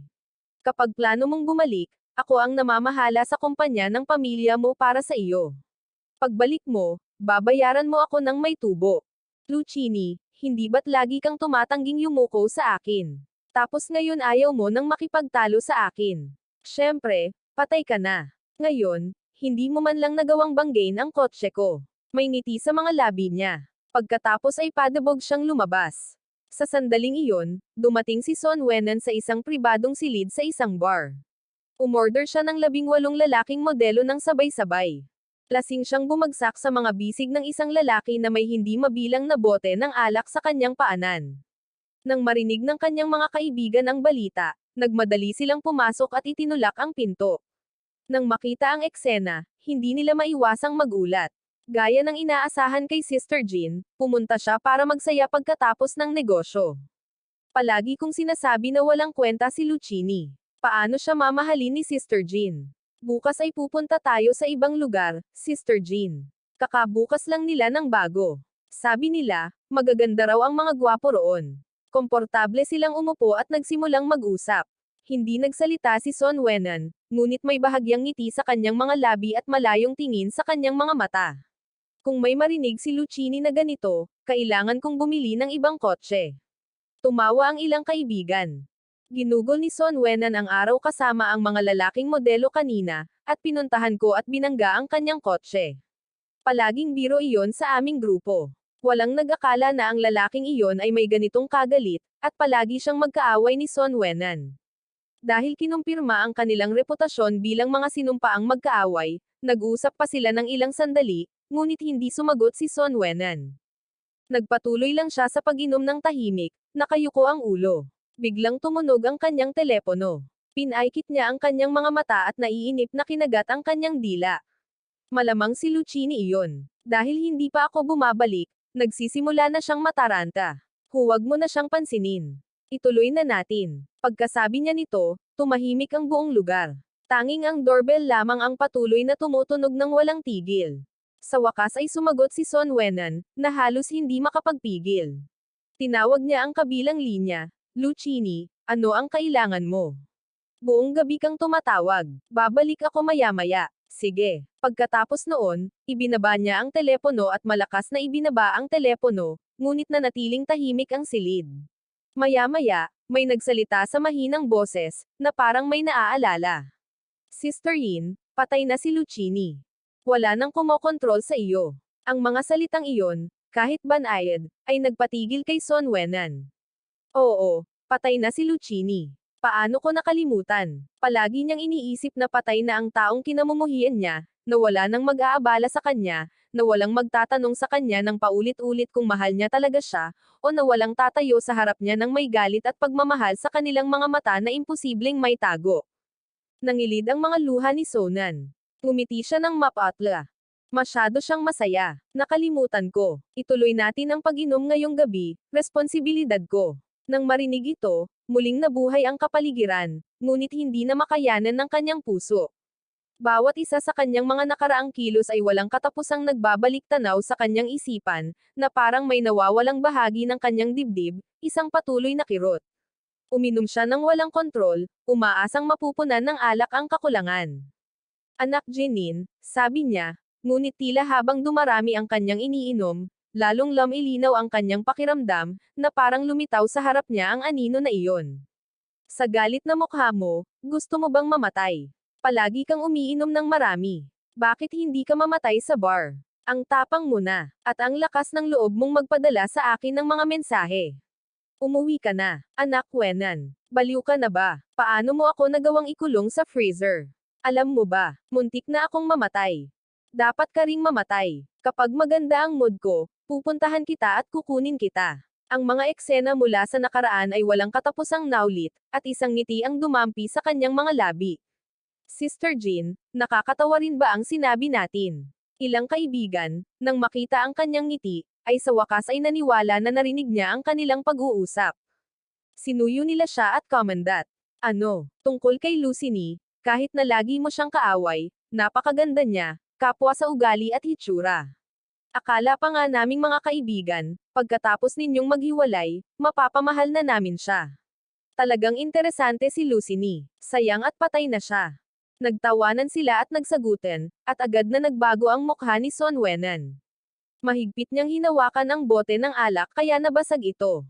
Bigla niyang inikat ang ulo at tinitigan ang matalik na kaibigan ng may matalim na titig. Ang boses niya ay kasing lamig ng yelo. Nangangahas ka ba? Nagulat ang lalaki sa titig niya, ngunit agad din itong nagliyab sa galit. Sigurado akong interesante si Lucchini.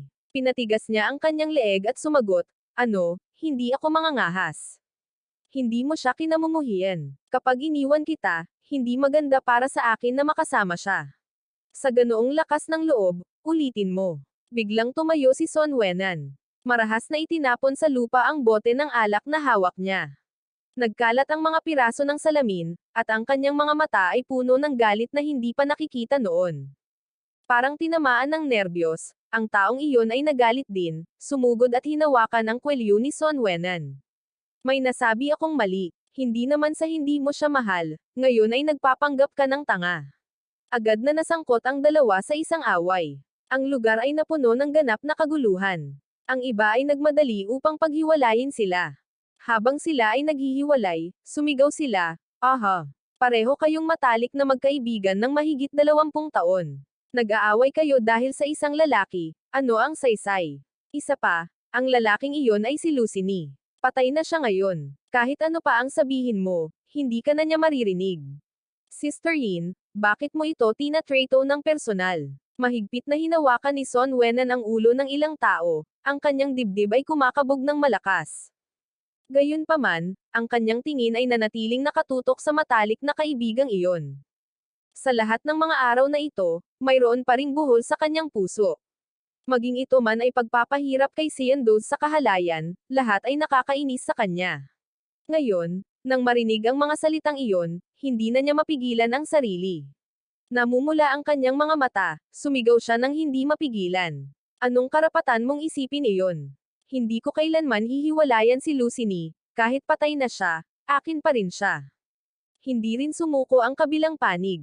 Lahat ng matalik na magkaibigan ay nakatayong walang magawa sa pagitan nila. Ate Jean, anong ginagawa mo? Itatapon mo ba ang pagkakaibigan natin na mahigit 20 taon dahil lang sa isang patay na babae? Patay na si Lucini. Hindi naman makakasakit ang pagsasabi ng ilang casual na salita.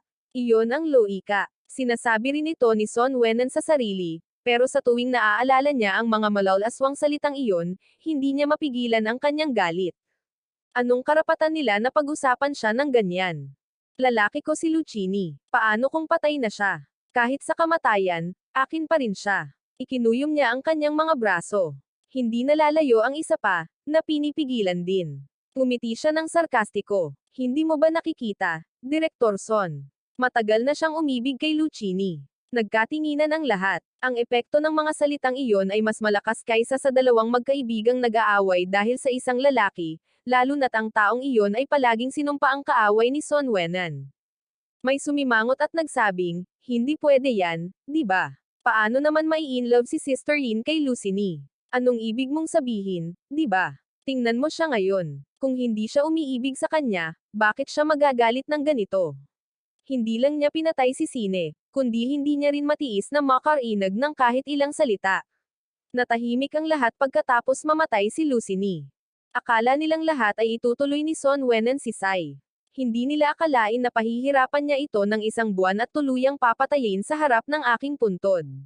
Napaka-abnormal na iyon. Dagdag pa sa direktang pagtatanong, nagsimulang lumitaw ang mga pagdududa at pag-aalinlangan. Sister Yin, umiibig ka na ba talaga kay Lucini? May nag-aalangan na tanong, pagkatapos ay tumingin sila kay Son Wenan. Sister Yin, totoo ba ang sinabi niya? Tahimik lang si Son Wenan sa buong oras. Nang marinig ito, bigla niyang natamba ang mesa sa tabi niya. Nalaglag ang mga bote at baso sa sahig na ikinagulat ng lahat. Parang baliw na halimaw, umungol siya ng paos. Oo, umibig na ako sa kanya. Matagal na akong umibig sa kanya. Sa mga panahong ito, hindi pinayagan ni Son Wenan ang sarili niya kahit isang sandali ng pahinga. Sa tuwing naiisip niya ang aking bangkay, ang aking paglitaw sa buhay, ang kasunduan sa diborsyo na kanyang sinira, at ang mga paratang ni Sin bago ako namatay, paulit-ulit itong bumabalik sa kanyang isipan. Palagi niyang iniisip, bakit hindi ko sinabing mahal kita? Isang simpleng salita na may 3 karakter at magkakaroon sana siya ng pagkakataong mabuhay muli. Ngunit hindi ako. Hindi lang iyon, ngunit sa tuwing kailangan niya ako, nagsasalita ako ng mga salita at ngipin, na nagdudulot sa kanya ng paulit-ulit na sakit. Hindi lang minsan, kundi maraming beses niya akong napapanaginipan. Nanaginip siya na bumalik siya sa nakaraan at hiniling ko sa kanya na sabihin, mahal kita. Sinabi niya ito nang walang pag-aalinlangan. Sa panaginip, nagulat ako, na parang hindi ko maintindihan kung bakit napakadaling magkaroon ng pagkakataong maisilang muli. Pero nang magising siya, sinabi sa kanya ng walang laman na silid na patay na ako. Wala na siyang pagkakataong sabihin ang mga salitang iyon. Ang pagsisisi, na parang makamandag na baging, ay bumabalot sa kanya, humihigpit ang kapit araw-araw. Hindi niya maintindihan kung bakit ito napunta sa ganito. Minsan niyang pinaniwalaan na kinamumuhian ko siya, na kami ay mortal na magkaaway. Pero nang mabunyag ang katotohanan at iniwan ko siya magpakailanman, napagtanto niya kung gaano katawa-tawa ang kanyang puot. Namatay ako habang dinadala ang kanyang puso sa libingan habang pinahihirapan si Sai. Sinabi niya sa sarili na ito ay paghihiganti, na kapag nawala na sa kanya si Sai, sa wakas ay makakaramdam na siya ng kapayapaan. Ngunit nang mamatay si Sai, wala na siyang ibang dahilan. Isang mabigat na kawalan, na parang alon, ang bumalot sa kanya. Nilunod siya nito araw-araw. Sa gitna ng katahimikan, iniisip niya ako, at paulit-ulit niyang napagtanto na wala na ang taong iyon. Isang mapait na damdamin ang nananatili sa kanyang dibdib sa bawat sandali na lumilipas. Hindi niya tinangkang aminin ang nararamdaman niya para sa akin noong panahong iyon. Paano niya ako mamahalin? Ngunit sa pagkakataong ito, hindi na niya mapigilan ang sarili. Walang pidyon niyang inilabas ang kanyang galit. Sinira niya ang lahat ng bagay sa pribadong bulwagan. Umalangaw ang kanyang boses sa isang sigaw ng sakit na umalangaw sa mga dingding. Oo. Umibig ako kay Sine. Mahal ko siya, ngunit ngayon ay patay na siya at iniwan akong mag-isa. Ano ang magagawa ko? Noong huling beses na nakita ko siya, patay na siya. Nagkaroon ako ng pagkakataong iligtas siya. Marami akong pagkakataong iligtas siya, ngunit wala akong nagawa. Humiyaw ng walang humpay ang babae. Ang emosyong pinigilan niya sa loob ng maraming araw ay sumabog sa sandaling iyon, na ikinagulat ng lahat ng naruroon. Naririnig ng lahat si Son Wenan. Ang nakakadurog ng puso at mabigat na iyak na iyon. Ito ang unang pagkakataon na nakita nila siyang ganito kalungkot, ang dating mayabang na si Son Wenan. Ngayon ay pinagsisihan niya ito dahil sa akin, ngunit sa kasamaang palad, wala na akong pagkakataong ayusin ito. Tanging iyak at hikbi ni Son Wenan ang natitira sa bulwagan. Mukha siyang isang desperadong halimaw, na naglalabas ng mga damdaming hindi na niya maipahayag. Habang hindi niya mapigil ang ilabas ang kanyang nararamdaman, biglang pumasok ang kanyang assistant. Direktor Son, Mr. Saika. Natigilan si Son Wenan sa kanyang paglalakad. Namatay si Shin sa kamay niya. Paano siya muling lilito? Bigla niyang naalala ang sinabi ko kanina tungkol sa 5 karagdagang araw. May kislap ng pag-asa na nagliyab sa kanyang mga mata. Maaari sanang nabuhay muli si S. Bakit hindi niya magawa? Kailangan may paraan. Nagmamadaling bumalik si Son Wenan sa mansyon. Totoo nga, nakaupo si Sin sa isang upuan, mahina hong tinatanggap ka. Nang makita siyang dumating, nagpakita siya ng isang maningning na ngiti. Wenan, namiss mo ako. Paano ka nabuhay muli? Alam ni Sin ang iniisip niya. Nang may mapang-akit na kalmado, ngumiti siya. Tulad ng sinabi ni Lani, ang reyna ina ng kanluran ay talagang umiiral. Binigyan din niya ako ng 5 karagdagang araw. Kailangan ko lang tapusin ang isang gawain para magpatuloy sa buhay. Wenan, gusto mo bang malaman kung ano ang kailangan kong gawin? Wala siyang pakialam sa bagay na iyon. Hininaan niya ang kanyang boses. Isni, dapat ay mabubuhay din siya muli, hindi ba? Sa pagkakataong ito, anuman ang mga kondisyon, susunod ako hanggat nabubuhay si Elsni. Walang tigil sa pagngiti, sarkastiko niya itong tiningnan. Kahit na ang ibig sabihin nito ay ang iyong kamatayan. Mahigpit at walang pag-aalinlangang tinitigan siya ni Son Wenan. Oo, kahit na ang ibig sabihin nito ay ang aking kamatayan. Pero sayang naman, ang kailangan mong gawin ay mas mahirap pa kaysa sa pagkamatay. Son Wenan, tanong ko. Nagawa ni Lani na manatili ng 5 araw pa dahil may hinanakit siya sa iyo. Hindi siya sumuko. Hindi niya kayang bitawan ang nakaraan, kaya hindi siya maaaring magkatawang tao. Pero ganito mo siya tinatrato. Nawalan na siya ng pag-asa sa iyo. Pumunta na siya para magkatawang tao, para magsimula ng bagong buhay. Hindi mo na siya makikita muli. Nang marinig ito, sumabog ang galit ni Son Wenan. Nagmamadali siyang bumalik. Hindi ako pumunta rito para makinig sa kalokohang ito, sabi niya, habang hinihigpitan ang hawak sa leeg ni Sai. Nag-alab ang kanyang mga mata sa hindi mapigil ang galit.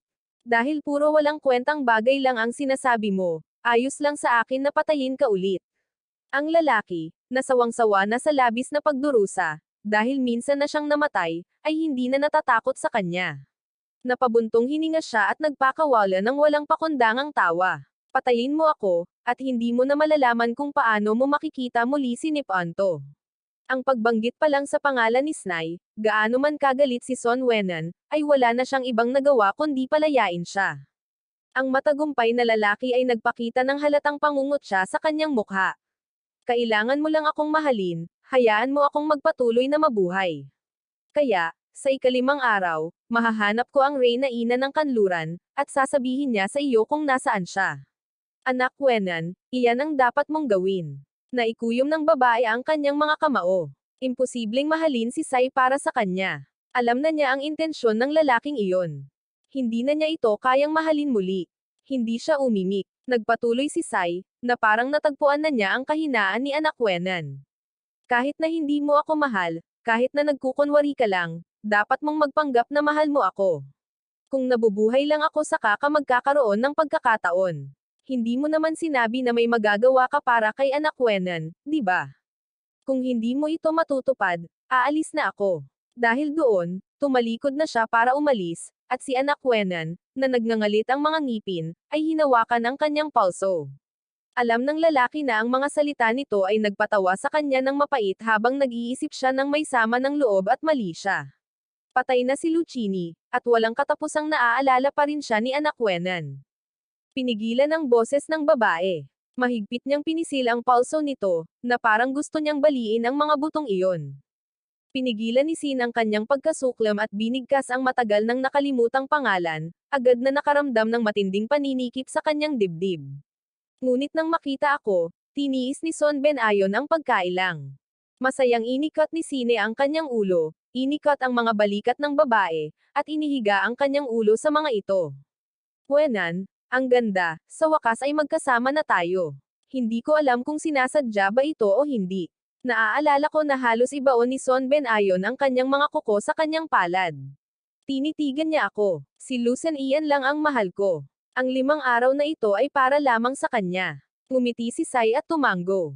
Siguradong manatili itong sikreto. Kaya, bukod sa kanila, walang nakakaalam tungkol sa kasunduan sa pagitan ni Son Ben Ayon at Sinye o ang kanilang relasyon. Parang bumalik na ang lahat noong nabubuhay pa ako.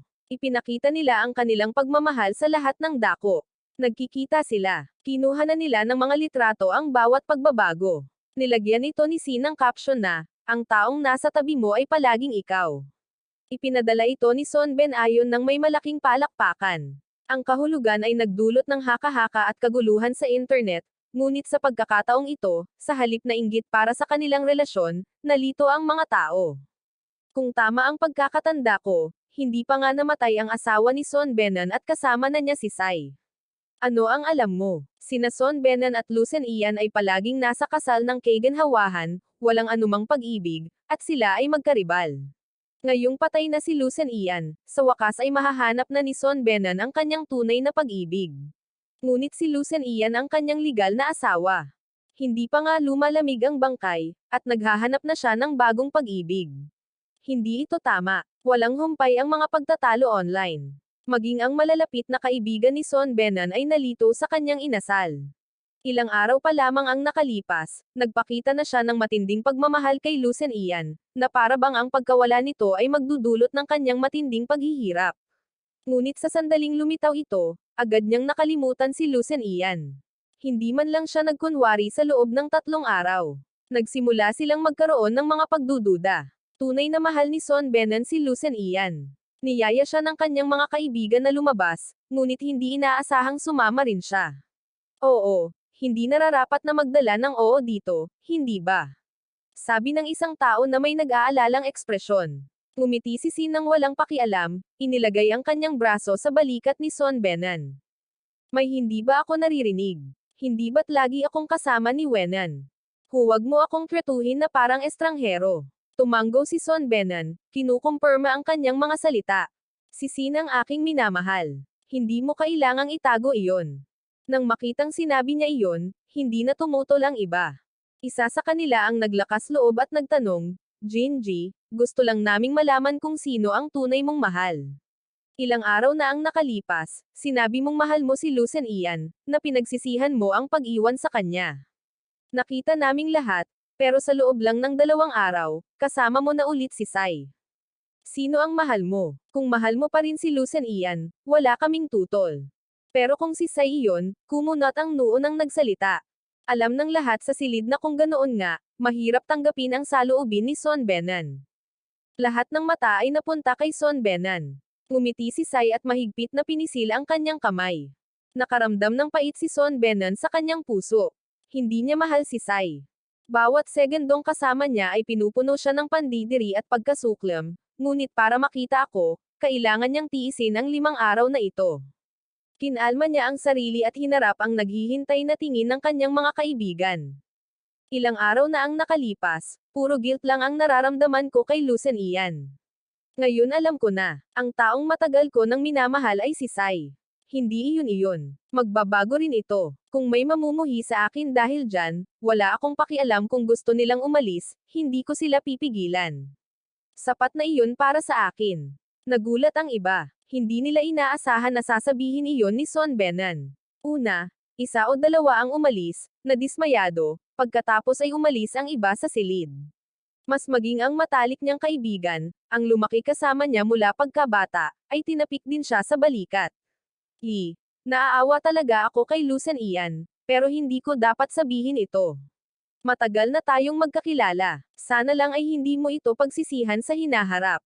Pagkasabi niyan, tumalikod siya at umalis. Sina Son Benan at Sine na lang ang natitira sa silid. Namutla si Son Benan. Hindi niya inaasahan na iiwan siya ng kanyang mga kaibigan dahil dito, ngunit sinabi niya sa sarili na kung matiis niya ang 5 araw na ito, kapag nakita niya ako, sulit ang lahat. Pinakalma niya ang kanyang nasasaktang puso at pinisil ng mahigpit ang kamay ni Sai. Tinikom ni Sai ang kanyang mga labi ng may paghamak. Wala silang mga mata. Paano ako mas mababa kay Lucen Ian? Wenan, mahal mo ako, di ba? Tiningnan ni Son Venom ang taong katabi niya at tanging lamig at kakaiba ang naramdaman niya. Oo, 100 beses kang mas maganda kaysa kay Lucen Ian. Mahal kita, Sai. Pagkatapos noon, nagtungo sina Son Venom at Sin sa maraming lugar.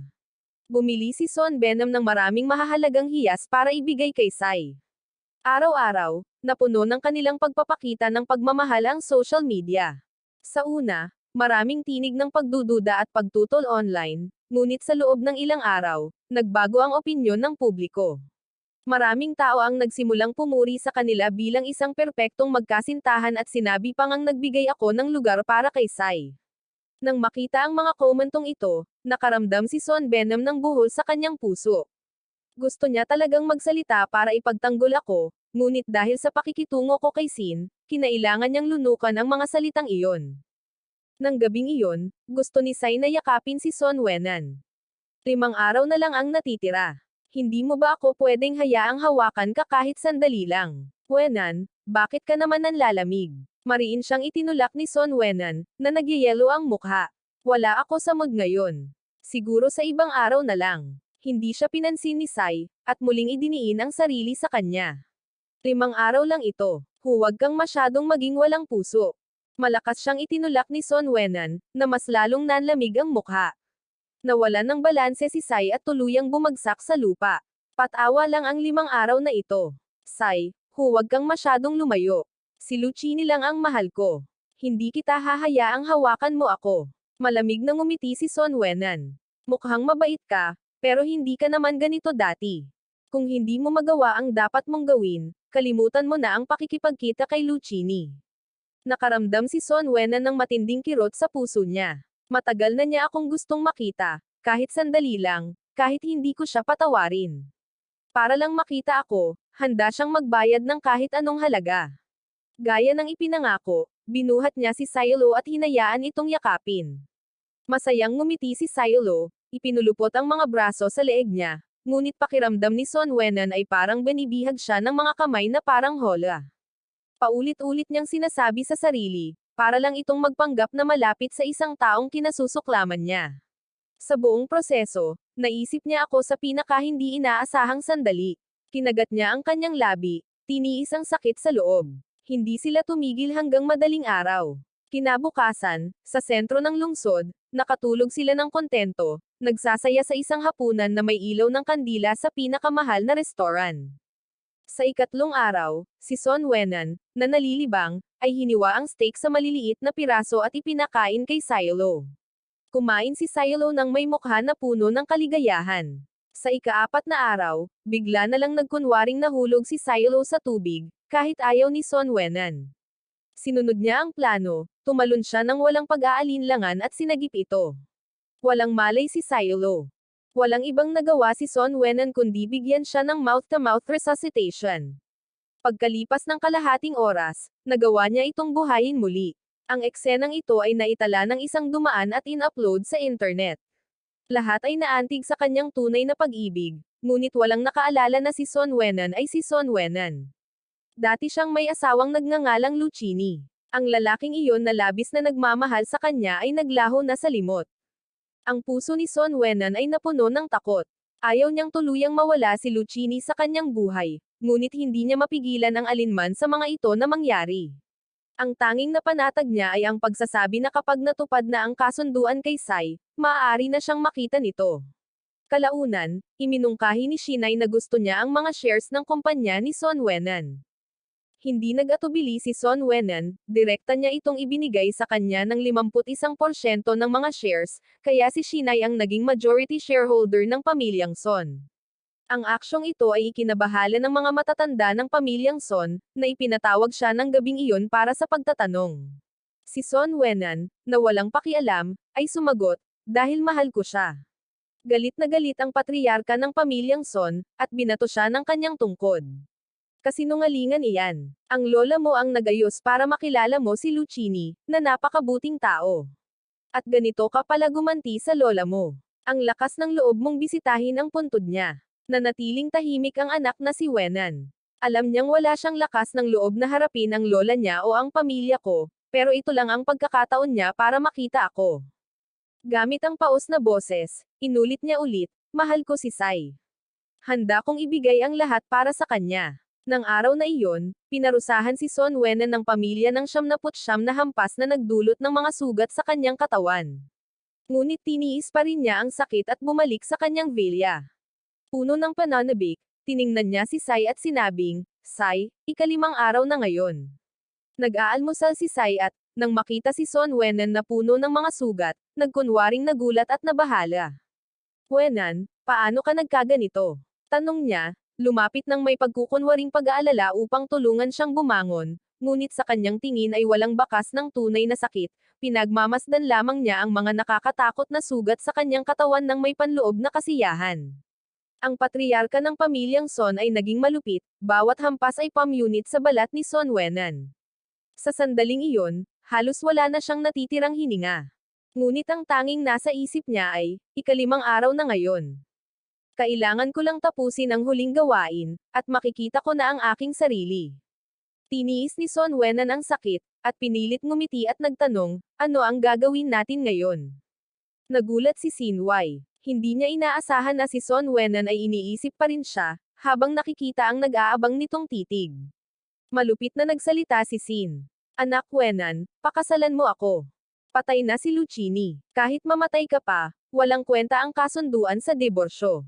Ang huling bagay na kailangan mong gawin ay pakasalan ako. Dati, gaano man kawalang kwenta ang kahilingan ni Sai, palaging tinatanggap ni Son Wenan, ngunit nang marinig ang tungkol sa kasal, agad na namutla ang kanyang mukha. Imposible. Walang pag-aalinlangan siyang tumanggi. Iyon na ang huling gawain. Ngayon ang ikalimang araw. Anak Wenan, ayaw ko ng engranding kasal o sertipiko ng kasal. Gusto ko lang sabihin mo na handa kang hiwalayan si Lucchini at manatili sa akin. Unti-unti siyang kinulong ni Sai. Nagsimulang huminga ng malalim si Son Wenan. Pinilit siya ni Sai na harapin ang lahat ng kanyang sariling mga tao, at kaya niya itong tiisin lahat, ngunit ang diborsyo ay nangangahulugan ng pagputol sa huling ugnayan niya sa akin. Paputol din siya. Nanatili siyang tahimik. Nang makita ito ni Sai, ngumiti siya ng may pag-aalinlangan at sinabing, kung hindi ka papayag, hindi mo na makikita si Lucchini. Benin, ikaw ang pumili. Hindi pa rin nagsasalita si Son Benin.